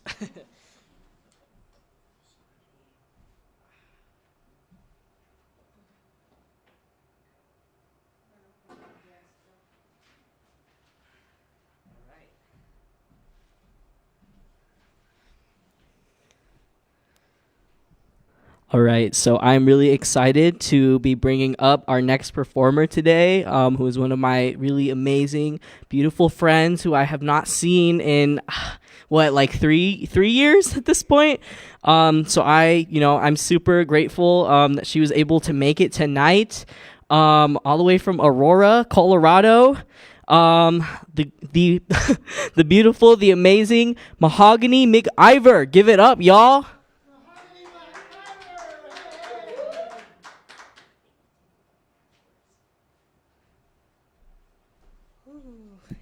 Hey y'all. Okay, so this set is an ode to my body, my blackness, and the women who shaped me. My hands look like Nana's. Before age and disease began to live in her fingers, we had the same palms, the same nails that were bitten down to the skin, and I picked up from Nana how to write on myself. She writes Bible verses on her thighs and reminders that God loves her on her wrists. Even when her body starts to hurt, she'll look down and be reminded that while this pain isn't forever, He is, and Nana is comforted. I write down mantras, usually some bullshit about how I'm capable of handling stress without it swallowing me, a reminder to take my medication before my body starts to hurt, a pain that feels too much like a condemnation from Nana's God rather than a reminder of His love. My mother and I have the same voice. Difference is she speaks softly, but we both always hold a laugh in the back of our throats. But where her tongue has no issues navigating speech, mine is clumsy and does not always bend to language as I want it to. These are the women that taught me love and femininity. And when I chose to stop seeking out their God, they taught me how to become my own divinity, how to make this body my temple of worship, and I get my mother's body. It is all curve and sweet spots that can never decide how small it must become in order to be worthy of the space it inhabits. I can convince myself that it looks good in anything, even when it puts on a few pounds. Or 30, I get my thighs and pretty face from mama. I get the smart mouth and the label of the disrespectful daughter. We share the same fear, which is our unease at permanence, of settling in one place for too long and actually liking where we stopped. I get her sweetness, but with that comes the self-destruction, the want to leave and no promise that I will actually make it home in time for dinner. I get her disdain for authority and her all-or-nothing personality, and just like her, I won't admit that lately everything has been comprised of scraped-together nothing. I get the nerve from Nana, the ability to talk my family down from the cliff we've been conditioned to sooner or later jump from. I get her obsession, her just a few more won't kill nobody, her smile through self-demolition and bleeding wrists. I get her backbone and the assurance that while it will not break, it will still hurt when it is shot at. I get her stiff back while being shot at, and ain't it funny how we strain to leave our mothers? We adjust ourselves to get away from their bodies only to figure out that we share the exact same ones.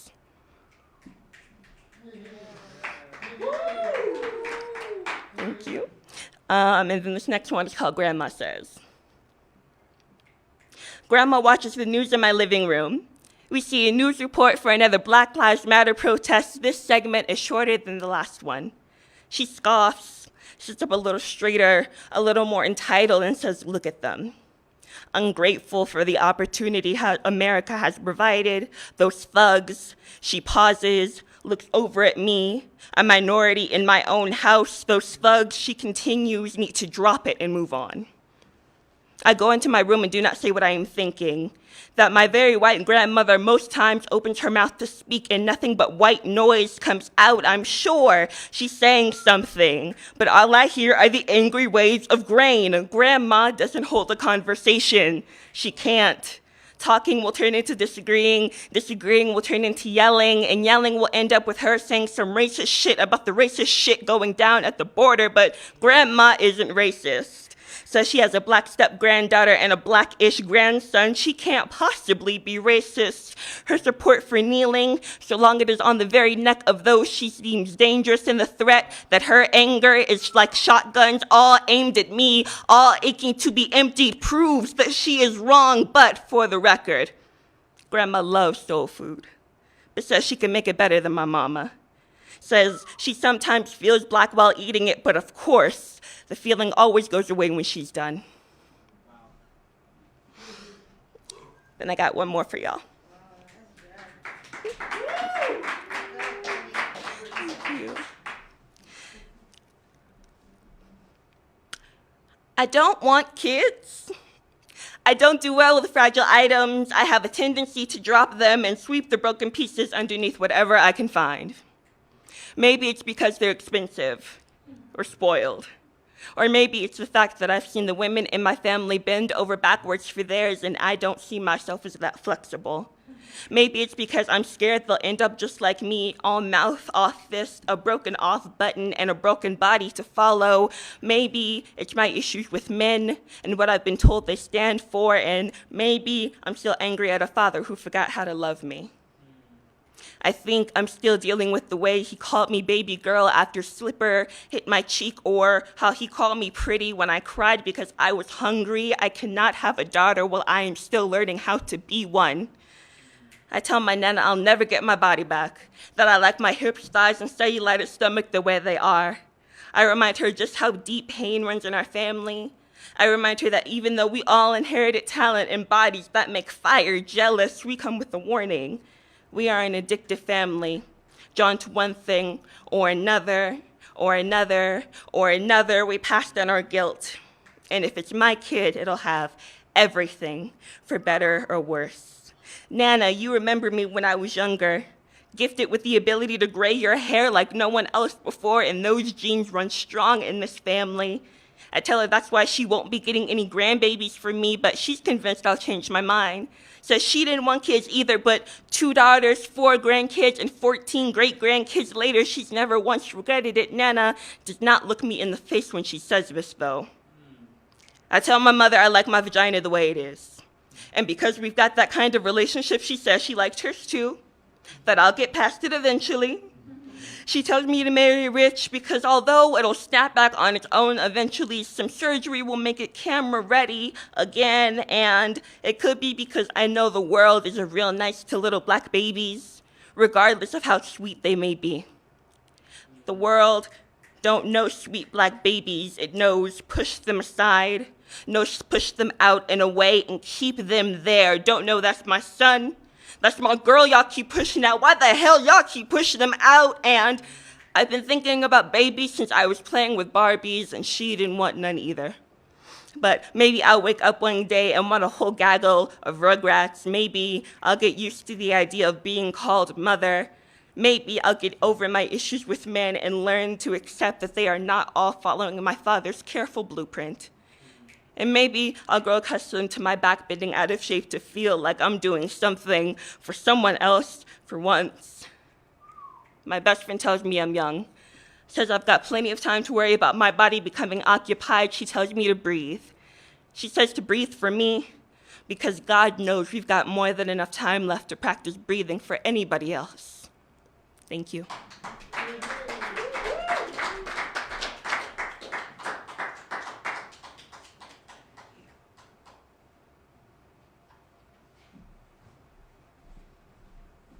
Oh my gosh, that gave me goosebumps just hearing you perform again. Thank you so much for coming down.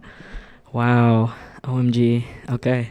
So, how, until the next one? Okay, cool. All right, so y'all are going to be hearing my voice for a while now. So, yeah, I guess what we're going to do, I'm going to, I guess, try an experiment really quick. Let's see. Oh, boy. Mahogany, can you help me with something? Okay, so, yeah, so basically, I've never done my poems with music before. But so basically, I forgot that I don't have 2 devices with me, so can I use your phone to play this instrumental on over there? Okay, cool. So we're going to set that up, but I'm going to perform this one piece that I've always wanted to perform to this specific song, like in the background. And, you know, we're just going to hope that it goes well. And yeah, thank you all for bearing with me. But yeah, I'm really excited about this. And I'll talk about it a little bit more. But okay. So what we need to do is just somehow connect to this. Okay. Do you have YouTube? Yeah. So it's just on YouTube.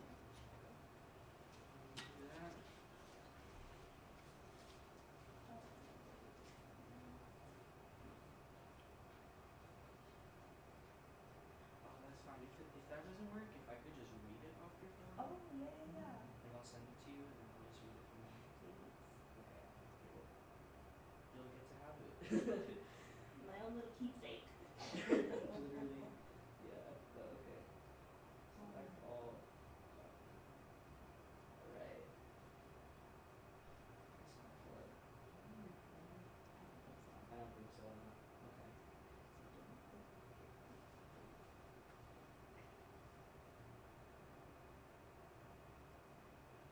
Wish we had like Jeopardy music or something. Right? You know? That's mom. Right. Oh yeah, this is so fun. Okay. Okay. Let me know if you get that.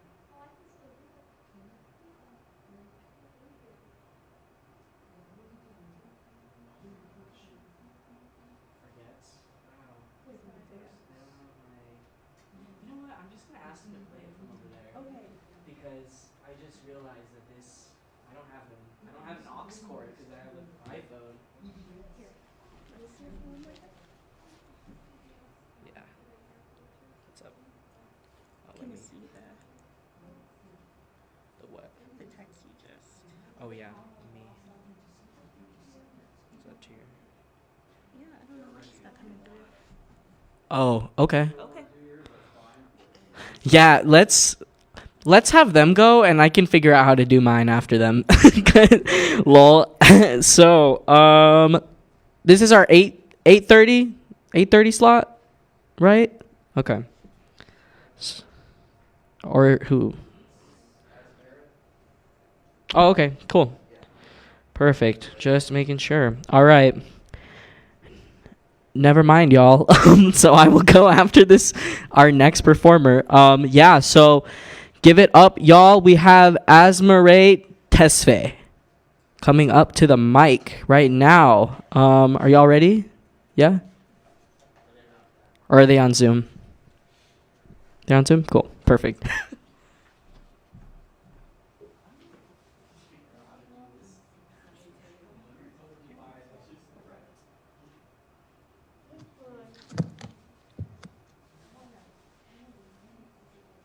Layers. Roots powerful, limbs and leaves burdened by the earthly realms, epigenetically paralyzed, bones aching, flesh bruised, voice not heard, history not seen, mentally exhausted, so many layers of trauma. Unaware we are passing it through generations, the pain we carry.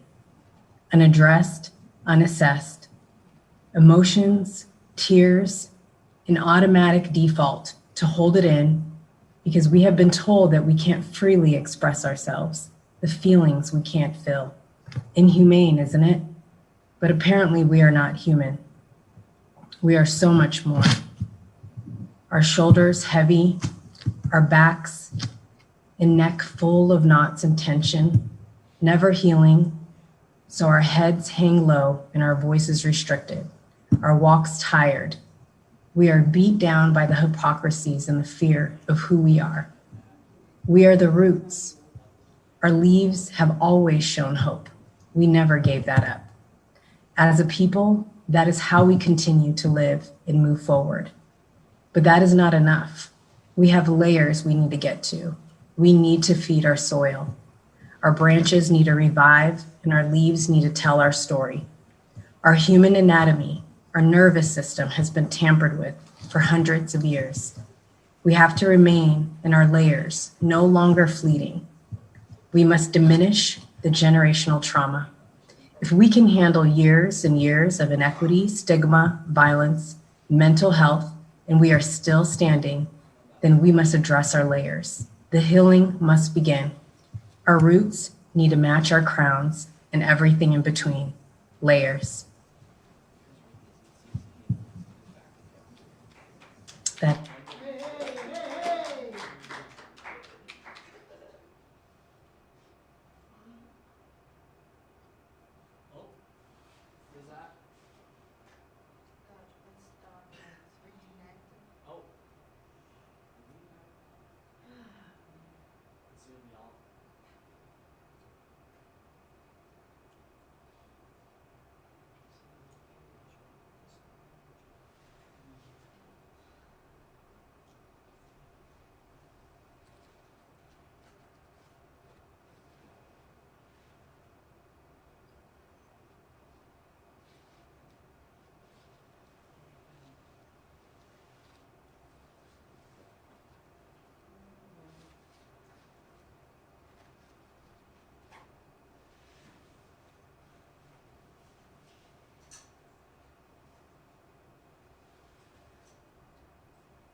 Okay, I'm going to start on another poem. I don't really have a title for it, but you'll get the point. My descent, African. My tribe, blackety black black. My skin tone, one of our many shades of brown black. Peep how many shades we got.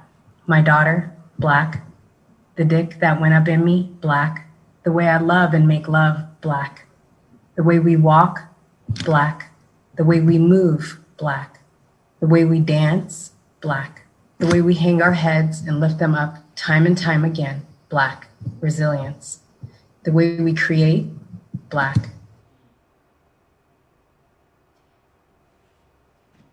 My history, black. My ancestors, black. Their struggles, black. The word of our creator, black. The coffee I indulge in, located on Mama Africa's land, black. My eyes,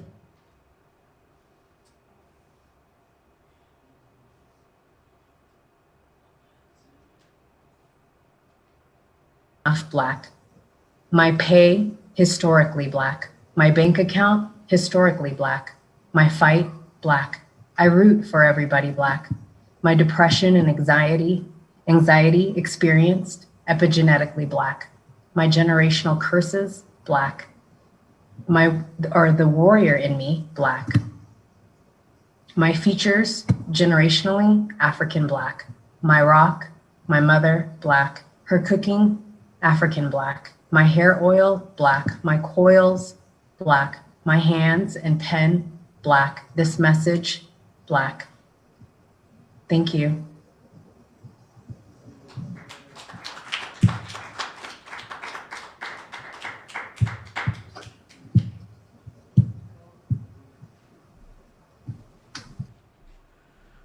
Cool. Give it up one more time for that last performer. Amazing.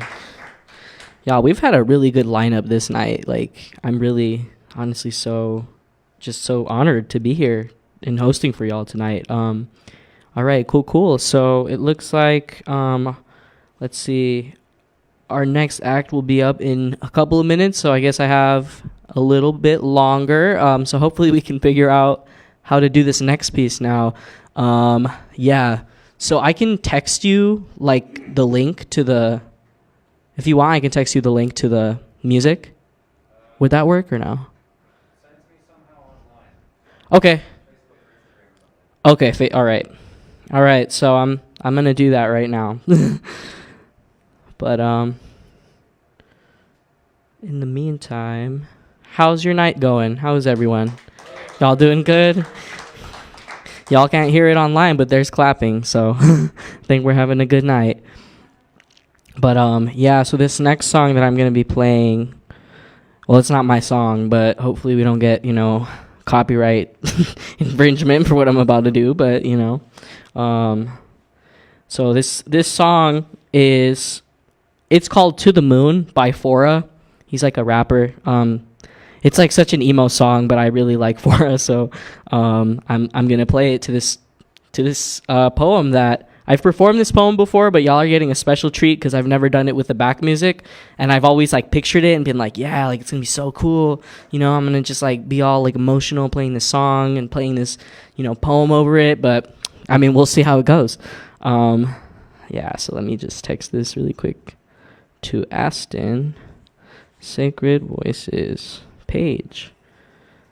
Message page. All right. There we go.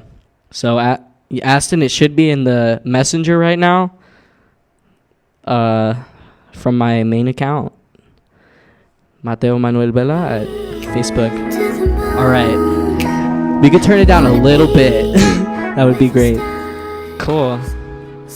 All right, we're gonna go into it now. So this is a poem that I wrote about 2 years ago. It took me a really long time to write it, but yeah, I wrote it actually when I was like listening to this song, and it just like sparked something in me. And yeah, so y'all should listen to this song if you ever get a chance after this. So this piece is called Cosmic.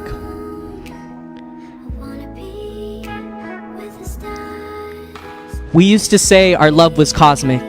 Your last letter to me, a hand-traced rendition of Tezcatlipoca on a bright orange placard, said that we felt ancient together.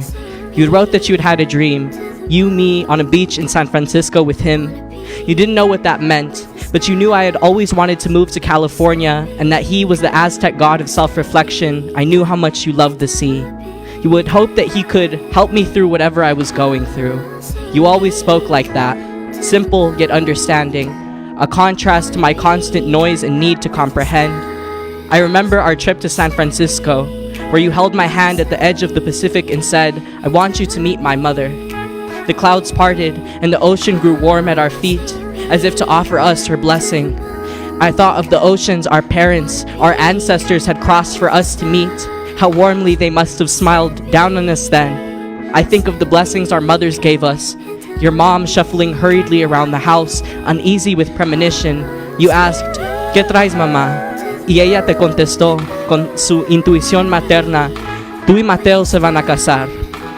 You and Mateo are going to get married. I think of my mom giving us a ride back to your house when she joked we might adopt children and give them a good home if you didn't want to bear them. And in this quiet way, I knew that she liked you too. So if our love was cosmic, and I do believe that it was, then our break was all the more earth-shattering.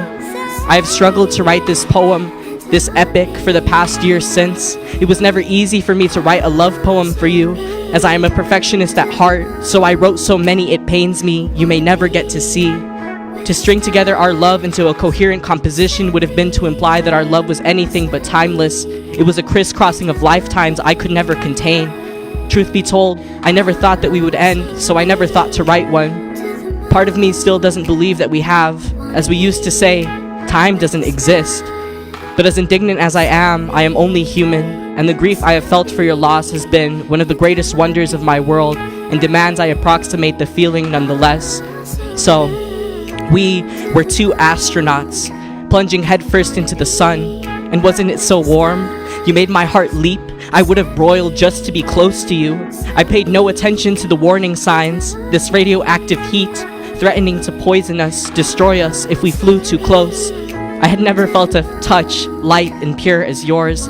Past loves had heavy hands, left me sun-seared. My skin grew thick as scars. If it were up to me, I would have held on until our future became stardust. We were two astronauts headed straight into oblivion, a place you knew we wouldn't come back from. So thank you. Thank you for leaving before we burned out, before there was nothing left to come back for. The day that you left me, a chain broke our gridlock. You bounded one way, I the other, us, two astronauts cut from the shuttle. You said, "I love you, and I want to keep loving you, time and place willing. But we can't do this right now, the way that we both are." I remember our last kiss in front of your house. I looked first at your closed eyes and then the darkness surrounding your silhouette, the sun dipping low and out of reach. How cold I felt then. The heartache deep as my lineage torn by the seams, my shame bitter as your mother's tears when you broke the news. Then a bittersweet relief, like cool water poured on burned flesh. I can't hurt her anymore, I thought, tears pooling in my eyes, and I can save myself. I didn't know how to tell my mom, so it took me a week. Todavía no se amaban, she asked me, as if love were so simple for families like ours. We were both just depressed and we weren't growing anymore. It takes more than love to stay together. This is all the eulogy I gave her in your name. My mother, in a depressed marriage for over 30 years, did not understand, but she asked no more questions. We tried to remain friends for 2 months after our break, and I kept my distance, for as much as I longed for you, the temptation to rebound never trumped the respect that I had for you, the desire I had for the both of us to grow. A self-destructive hookup could have never compared to the beautiful love that we had shared. I regret trying to talk about what went wrong before the dust had settled. I was stubborn as a magnet, trying hard to connect, but you repelled from me, bounded the other way. How naive to think I could process your loss in a mere 2 months, what has taken me a revolution around the sun to accept, to try once again to twist fate and my intuitions for an idealistic vision. For as beautiful as our love was, and even if you returned, we will never be the same. We can't be. And this, I know now, is for the best. Thank you all. Did that go off the way I thought? Okay. Yeah. Looks like that Foro song was a good touch. Okay. Well, yeah. Thank you all for entertaining me. My experiment there. Let's see. So, yeah, it looks like we still got a bit of time before our next act. So, really quick, for those of y'all who are just now tuning in, I want to let you all know that we currently have, we have our Patreon right now that has gone live. So right now, y'all can pay to be patrons for Sacred Voices and be supporting us, supporting local art, local Black, Indigenous, people of color, artists of color just out here still making art during the pandemic. And yeah, so normally we charge like a $5 cover fee to come to our, open mics, but unfortunately we cannot do that right now. So, we got Patreon, and we're going to be utilizing that. So, those $5, if y'all, choose to do that tier, that basically helps us keep our lights, on, and helps us, with those, monthly open mics that we do. I would just like to reiterate, we're one of the few spaces in Denver that's really left at this point for Black, Indigenous, and people of color and youth of color in particular to, share their art. We do a lot of really great work. Right now, I'm currently working as a poetry facilitator for, Black and brown youth here, in Denver. So, yeah, if you want to be supporting that, the Patreon goes a long way.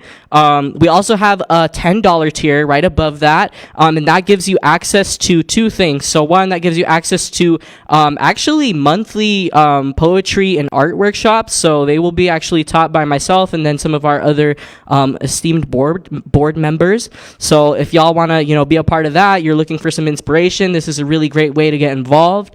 And along with that, you also gain access to our Zoom after parties. So starting in November, we're going to be having those. So after every open mic, we're going to have just basically a really chill ambiance for people to, get to know each other, kind of get to know other local artists, whoever's tuning into the open mic, get to know each other better and really create community during this time. It'll be a great way to kind of network and get, collaborate with different artists, get, whatever projects you're going off the ground, etc. And so like I mentioned before, we're going to be, uploading this new content starting November. So y'all, the early bird catches the worm. So, get on that and become a patron. We greatly appreciate that. So, without further ado, let me see. We've got... still got quite a bit of time for our next performer, but what's up? Oh yeah, so to become a patron, what you need to do is go to patreon.com/sacred voices, and that's how you access our Patreon. Thank you so much. Cool. We hope to see some of y'all there in the monthly workshops and whatnot. So in the meantime, what I'm going to do, I'm going to try to pull up another piece. Oh, yeah? Oh, cool. Perfect. All right. What's your name, man? Kaylin? Kaylin, right? Okay, perfect. All right. Well, I'm sure y'all are sick of hearing my voice at this point, so I'm going to bring up this next in-person performer for us. Please give it up for Kaylin.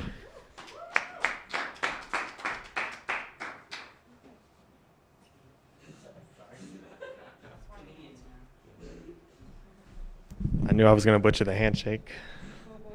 How are you guys doing today? Yeah. Woo. I know the people at Zoom are screaming woo too, so it's okay. They're here to support us, right? In spirit.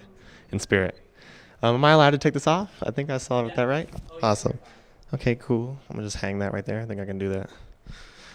All right. I already asked how you guys are doing today. A little bit about myself. I'm a student at CU Denver downtown. I go to college for political science. I'm currently trying to get my graduate degree as well. The downtown campus is pretty interesting because there's a lot of interesting people on the downtown campus you wouldn't expect to see, right? Like in one of the main buildings, the CU Denver North building, they have an old white security guard, right? And it's amazing because I don't know why they have an old man security guard. I know old dudes know some stuff. I'm not doubting that myself. I would never mess with an old dude personally. I just don't know, if they're the best security guards. But I don't know this man personally. But every time I walk in, I see, and he's decently old, right? He's not like, I'm not gonna shoot myself in the foot on that one. Let's just say he's old, all right? And this man wears Apple AirPods. I've seen him every single time I've walked in, and he works at the security desk. And every time he's wearing these Apple AirPods, and I always want to know, what is he listening to, right? Because I didn't know ancient old men used Apple AirPods, right? I didn't know what would they listen to, like operas from their era. What do old white men listen to with Apple AirPods? And one time I was so shocked, I just said out loud on accident, I wonder what this old white dude's listening to with Apple AirPods. And I didn't realize I'd said it too out loud, right? And he turned to me and he said, "This is my hearing aid, jerk." And I was like, oh my goodness, right? And I don't know how you recover from that. There's no oopsies, there's no my bad on that one. So I said the only thing you can do, I said, is the hearing aid by Dre? Is the bass good? I didn't know what else to say, right? He said no. He was still pretty upset. He was pretty upset. I shoot myself in the foot a lot. I say a lot of things I shouldn't say. That's what this is going to be about. That's what this whole thing is going to be about, ladies and gentlemen. I'm glad you guys are all here with me. It was weird growing up in a biracial household because there was two tooth fairies, right? There was the black tooth fairy and the white tooth fairy. And the difficulty with it was the white tooth fairy always had a very straight line consistency, a full dollar and quarters every time, right? Like clockwork. But the black tooth fairy, it was more like pocket change, right? One day I woke up with some pennies on my cheek, and I was like, this is just disrespectful, Dad. I don't know why you have to be doing this. That's right, I knew my dad was the tooth fairy, ladies and gentlemen. It wasn't a secret. So I confronted him one day. I said, "Dad, 53 cents? I'm pretty sure like some of this change was mine initially. Isn't this from my piggy bank? 53 cents, Dad, that's all you can give me?" He said, "Hey, black tooth fairy's a little strapped on cash. He'd appreciate it if you could get off his back." I was like, oh, okay, my bad, black tooth fairy. I didn't know he was out here struggling, but working power, black tooth fairy, working power. My dad's a weird character. He always likes to tell me things that, he always likes to be my friend, right? Which is weird because black parents don't normally try to be your friend.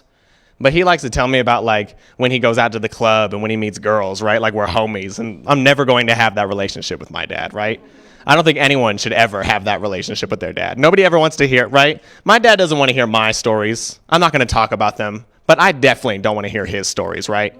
I don't like to know that there's a 40-year-old version of me out there just causing havoc and trouble, right? Because one 21-year-old version is already bad enough, right? But I can't imagine two of them out there. Denver to Colorado. Run, ladies and gentlemen, run. Don't ever, if you ever meet Devin Douglas, have a conversation with this man, right? Devin Douglas thinks he's funny too, but he's not. He's not funny, all right? He thinks it runs in the family. It doesn't. It's brand new. I'm the one who brings the funny to the family. Does anybody's parents here, do they ever knock when they were kids? Yeah, that's the silence I want to hear, right? I hear people who talk about their parents knocking on their door. That's just unheard of to me, right? And it's weird because parents that knock, like my dad never knocked on my door. My dad entered my room very loudly for very small things that did not matter, right? It'd be like, he'd come in barging in like it was an assault, like it was a no-knock raid. My dad was scary with the ways that he came barging into my room, right? One time I heard at one of my friend's house, this is how his mom knocked on the door. Dinner was ready. She said, open the door. "Hey, guys, dinner's ready. Whenever you want." Close the door, right? Whenever you want. I wish I could get a whenever you want from Devin Douglas. That is never going to happen, and it was never going to happen. No. One time dinner was ready, right? And he came in. I don't know if I can do this on this mic. He came in. Hey. Dinner's ready. You better come down right now, okay? Right now. I was like, oh, James's mom said whenever we want. He said, I don't give a what James's mom said, okay? We're coming right now. And that was it. We just ate dinner. And it's weird eating dinner hostily, right? Just sitting there thinking you could just eat. And then that's not how my dad eats, no. He's got to eat very angry, like he's angry at something all the time. Like he's angry at the food. You don't know what the food did to it, right? The food hurt this man very specifically. I feel bad for him. What did the food say to the black tooth fairy? That's what I want to know. And probably something not good. Probably something about cavities. The black tooth fairy can't afford to bring new teeth. That's not what the tooth fairy's about anyways. How are you guys doing today, right? Was today good for you guys too? Had a good day, right? Had a good dinner. I'm glad everybody's doing good. This is weird. I've never done stand up for Zoom, but this is really nice. I'm glad to be here. This is really set up. What? I'm sorry. I'm trying to be sincere. Maybe my sincere comes off as sarcasm. I'm wearing my black film major sweater right now, right? Yes. I look like I'm only doing Black Lives Matter documentaries after this. Do you guys want to be in my documentary? I still have a couple of interviews I need to do. No? Okay, fine, whatever. Tinder told me, they said, for every match you get, we'll donate to children in need, right? I said, that's messed up, Tinder. Because you know damn well, and I know damn well, that I'm not getting no matches. Why would you do that to the kids? What did they do, Tinder? The kids didn't do anything to deserve no food, right? No food. This is messed up. Poor kids. They treat kids bad, right? I saw an Invisalign commercial. There was a kid in it. He said, yo, can Invisalign fix my messed up teeth? And then he looked, his teeth were jank. Oh my goodness, this kid's teeth were so messed up. I felt so bad because right? The Invisalign commercial, it doesn't pay enough to get Invisalign. So either those were that kid's real teeth, right? And he went home with jank teeth, or they had some really good prop teeth. But if he went home with those real teeth, he just has to go look in the mirror like, it can't fix my jank teeth. And he just has to know that forever. Poor child. Well, unless he gets Invisalign, right? Unless he gets a better paying acting job. I'm rooting for that kid. I hope he gets Invisalign. Let's see, I said Invisalign. I also, has anyone here ever, obviously, this is a very open-ended question. Has anyone here ever been to a Chinese restaurant? No? This is not my crowd today. Damn it. No, I love Chinese restaurants, right? If you ever go to a Chinese restaurant and it looks like you'd eaten there, right? It looks nice. It looks like you'd use the bathroom. That's a bad Chinese restaurant. If you see a rat scurry across the floor, pick up some 2-month-old udon noodle, you're like, oh, this is the good place right here, right? I only go to dirty Chinese restaurants. If you would use the bathroom in a Chinese restaurant, you don't eat there. That's bad Chinese food.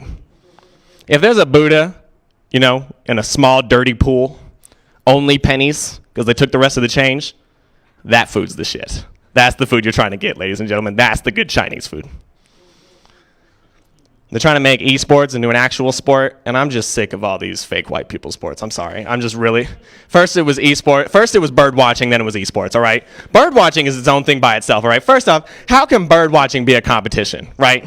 How you I spy angrily. That's not a real thing. And these people get really upset over their bird watching, too. I watched one, right? I had to know what it was like. I just had to know. So this dude's sitting there, right? And he's writing it down. He says, oh my gosh, it's a red chesterback sparrow. And this dude turned to him. He said, you're a freaking liar, Chad. You know the red chesterback isn't in the region until February. And they fought on the spot. I was like, oh my gosh, bird watching's interesting, right? For the fights alone, it turned into UFC. I was like, oh man, this is what I'm about. Love bird watching. I don't like esports though. I'm gonna get back to that because esports just isn't realistic to me, right? Because the best part about playing video games online is hearing the racial slurs from white children. They don't do that in the online competitions, right? Because you'll lose all your funding, right? You can't do that online. Freaking esports, unrealistic. Hate esports. I know it's not like UFC, it's not like bird watching. Now bird watching is realistic. I'm sorry, I was gonna get into something about fighting birds, but that's not gonna be funny. Only those goose downtown, right? Those geese are crazy. They had to find out something to do with them. The geese and the homeless, they were like, we need to get all of these people out of here. There's only allowed to be rich people downtown and black people in film major hoodies. That's the only thing that are allowed to be downtown. Oh, you guys are a beautiful crowd. Beautiful, absolutely beautiful. Handsome as well. If that's your thing. I don't want to take anything away from anybody. You guys were supposed to say I was a handsome and beautiful, performer as well, but okay, I get it. Selfish lovers in here. That's all I see. Oh, I swear I had one more. I'm trying to remember it. I'm doing my best, ladies and gentlemen. I really do. So I don't know if I can say this joke up here, but we're going to need to do it. So my dealer has a rewards program, right? He has to keep up with the demand because the dispensaries are putting him out of business, and black markets matter. And he's really struggling. And the problem is he to catch up, his rewards program has a lot of interesting stuff in it, right? You know, and I was like, how do you have a rewards program as a single dealer out here? Like, what do you have? Like your homie Allen on a T-shirt and like a joint on your birthday? That's exactly what he had. I was really shook. You know, it's a penny joint on your birthday and then your homie Allen on it, and I'm trying to plug him at Allen wherever the camera. I'm just joking. This man is not real. I'm not trying to plug anybody. If anything, the plug is trying to. Never mind. I'm sorry. That's a youth joke. You know what? I think I'm going to say one more and then I'm going to get out of here. This black man turned to me the other day and he said, hey, you know what tomorrow is? And usually whenever a black man says that to you, he's trying to ask you important black history trivia that you're not going to know, right? So he can just shit on you all day. And you're going to feel bad for it for the rest of the night, right? So he said, yo, you know what tomorrow is? And I said, and I thought about it real hard, and I'm real good with my black history specifically for this reason. Specifically so I don't get accosted by random black men on the street with trivia. And I knew tomorrow wasn't anything, right? It was last Tuesday. I knew that Wednesday wasn't anything. I was like, I'm pretty sure it's. He said, you know what tomorrow is? I was like, I'm pretty sure it's. He said, it's never promised, young blood. Get after it. And I was like, oh, snap, wow. That was very pro. You know what? I'm going to get after it. I'm going to get after it, sir. Thank you. Thank you. And I got after it that next day, ladies and gentlemen. Thank you, everybody. I'm Caitlin Douglas.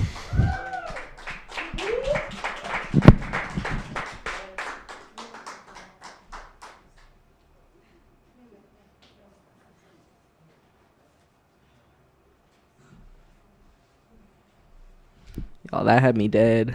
Black markets matter. I'm dead. Yo, but okay. Yeah. Amazing performance. Give it up one more time for our performer. Only stand-up comedian we've had thus far tonight. So, yep. All right. Dope. So, with that, we're going to move on to our next performer who's going to be joining us via Zoom. So, please give it up for Evan's Explosion.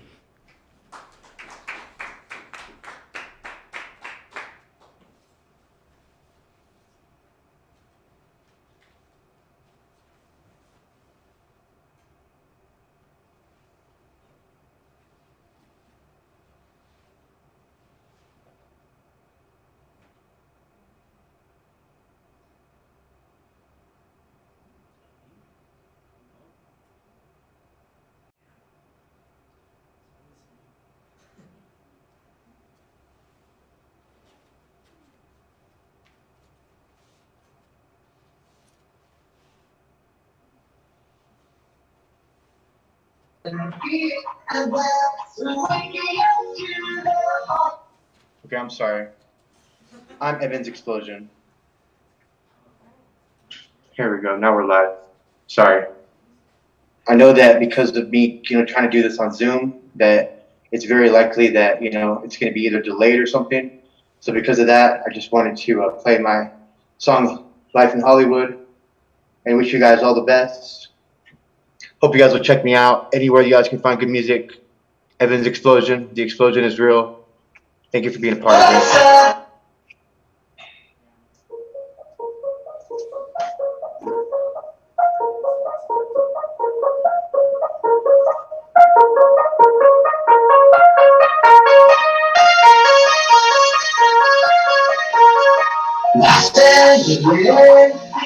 The place where I will come to escape the ordinary, including myself. All my things will come and here, and that's waking up to the Hollywood sun. Only place where the stars are on the ground and we're in the sky. And I don't really care what I see tonight, 'cause I'll be just fine, 'cause LA's my love.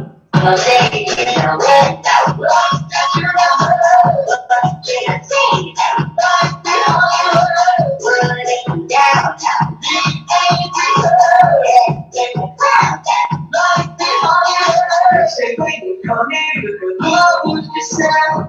They say when you come here, you can lose yourself. Don't lose yourself. The hero party, they better show. Freedom looks even better. All clothes I'll be treated for my free. I know clothes all singing straight. So tell me, should I go all night? Every hour you knew it. My life in Hollywood will be the one I'm calling tonight. I'll be alright. About this love, okay, you know what? That's your love. Can I say that? Hollywood, running down. You think we're good? In the crowd, life in Hollywood.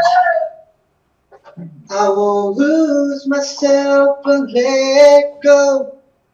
For no sex, drugs, or pop, they won't save my soul. And if I die tomorrow, I'll let sacred voices know I never took no. I was so damn close. Thank you so much for having me. I'm Evan's Explosion, and I'm about to blow. In 3, 2, 1.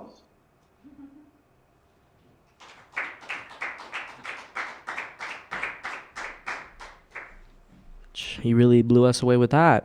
Thank you so much, Evan's Explosion. Let's give it up one more time for Evan's Explosion.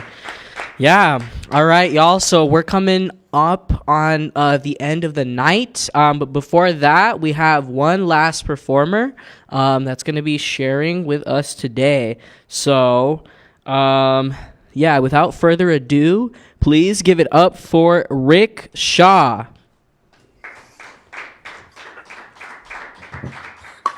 Hello, thank you. I wanted to just read a collection of some writing I have been working on as a caregiver for my mom who has Alzheimer's. So here we go. I'm constantly afraid if I feed you this, will it make you better or worse? If we go for a walk or go swimming, will that be the magic cure to grant me more time? Or will it be an acceleration of a force that we have no control over? I second guess myself about what to do most of the time. I'm like a boat taking on water but paralyzed by fear. Nothing seems to be working. The doctors have already ruled and they have no preservers to spare. The disease is winning and it's not fair, but who should I blame? Whom should I blame? I just want my mom back. The one who's in charge and gives me strength. But alas, that is not to be. Alzheimer's has taken over. It's not kind and it's not fair. So here I sit, still trying to keep this boat afloat, reluctantly realizing that acceptance is the only path forward. As the ship continues to sink, I'm not sure if I can make it without my boat. However, going down with the ship is not an option. Neither is giving up. As long as you are on this earth, then we will live. That, I promise, I thought to myself. Acceptance is still the hardest part, though, especially when anger is the only thing holding me together sometimes. So again, I scream, life is not fair, but I accept it. Then I cried.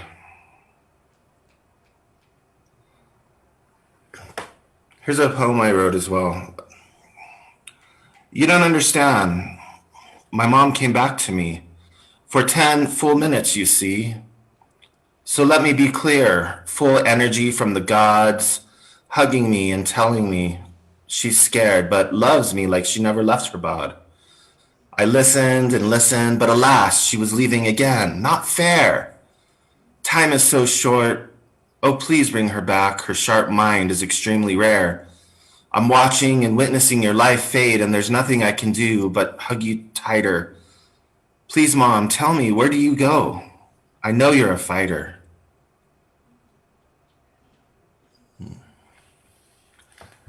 And here's two new ones that I've been working on the past couple weeks. Seeing Mom through the little glass. I know what you're thinking. I'm such an ass. How could I drop her off? No kiss, no hug. COVID has made it tough. Mom is leaving, you see. She can no longer accept help from me. Her spirit and love are so strong. How can I deny her a spot in such a beautiful community home? My guides are clear. Do what's best for her and don't engage in fear. I'm doing everything I can. but I cannot win against this disease. I'm only a man. As my heart starts to mend, it gets broken yet again. This is not a sad poem, though. It's all about letting go of my pride and ego. She is loved and taken care of, you see.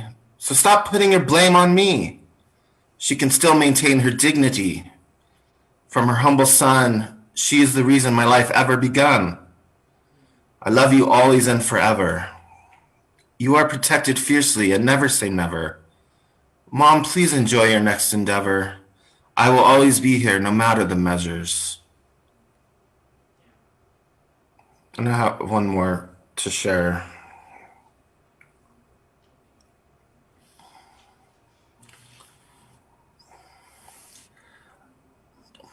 I spray your perfume, then sit and cry in your room.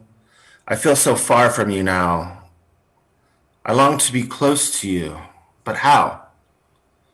The virus is still running rampant. Please be patient, they say. We'll eventually be triumphant. But I'm fighting a disease. And if it is any longer, will she still remember me? If not, then who will I be? Orphaned in the world at 43? As I look across the smoke-filled skies, I ask God why, just why? I thought you weren't supposed to give me more than I can handle. Yet I'm stumbling and wondering, if I fall, will that be the scandal? Calm my mind, calm my fears, close my eyes, breathe, then come the tears. Stinging my eyes, the taste of salt I despise. One foot in front of the other, I am told. How dare I be so bold? Nothing is permanent, you see. Just listen to the Beatles' words of wisdom and let it be. Thank you.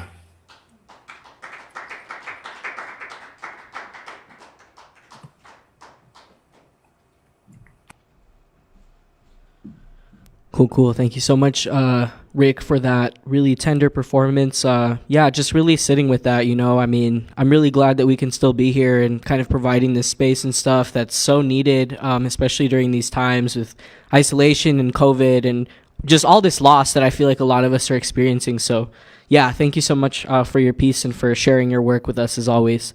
Yeah, so that pretty much wraps up our Sacred Voices open mic for today. Really quick before I round you all out, I wanted to tell you all really quick about a couple of things that are coming up for Sacred Voices and a couple of ways that y'all can get involved if you're interested in supporting our work further. So as I have mentioned previously, we recently opened up a Patreon.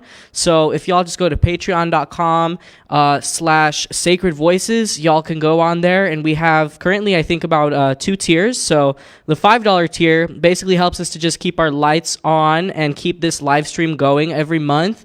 We have different organizational responsibilities that we need to attend to, and that goes a very long way in just helping us out.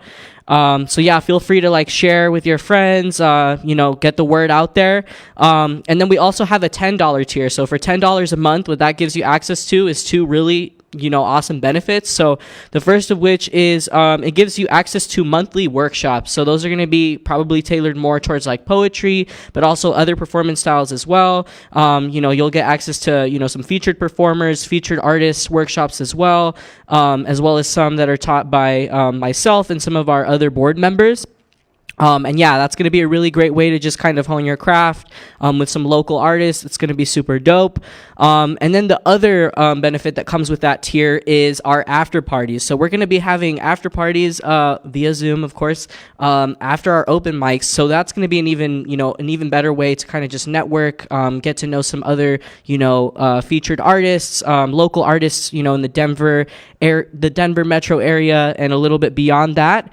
And yeah, we're going to be starting to upload new content for that, starting in November. So, just keep an eye out for that. And, feel free to go onto our Patreon and become a patron if you feel so called. And the last thing that I want to talk to you all about, or actually 2 more things. So, Yeah, we are currently at Sacred Voices looking for board members. So if you are interested in gaining organizational experience, if you're like a young person, for example, you can still do this. Doesn't matter like what age range you are. I'm 20. I'm in college right now, so I understand the struggle. But yeah, like come through if you're interested in preserving spaces for Black, Indigenous, people of color to hone their crafts. This is an amazing opportunity to get involved with. Our website currently contains our board application, and we will get back to you like pretty immediately about whether or not you're accepted. And yeah, it's an amazing opportunity. You get to help us run the open mics, help us with our different performance workshops. Overall, it's a really great gig. You get to help us with event planning, a lot of different things. So it's really dope. And yeah, the very last thing that I want to talk to you all about. So coming November 7th, we are going to be having a stand-up comedy workshop that is going to be led by one of our board members named Joshua Emerson at 4 Mile Park. So there's going to be some more details coming out about that soon, but keep an eye out on our social media accounts, on Facebook, on Instagram for that. And yeah, with that, I think we're good. So thank you all so much for tuning in to Sacred Voices tonight. Have a very great evening.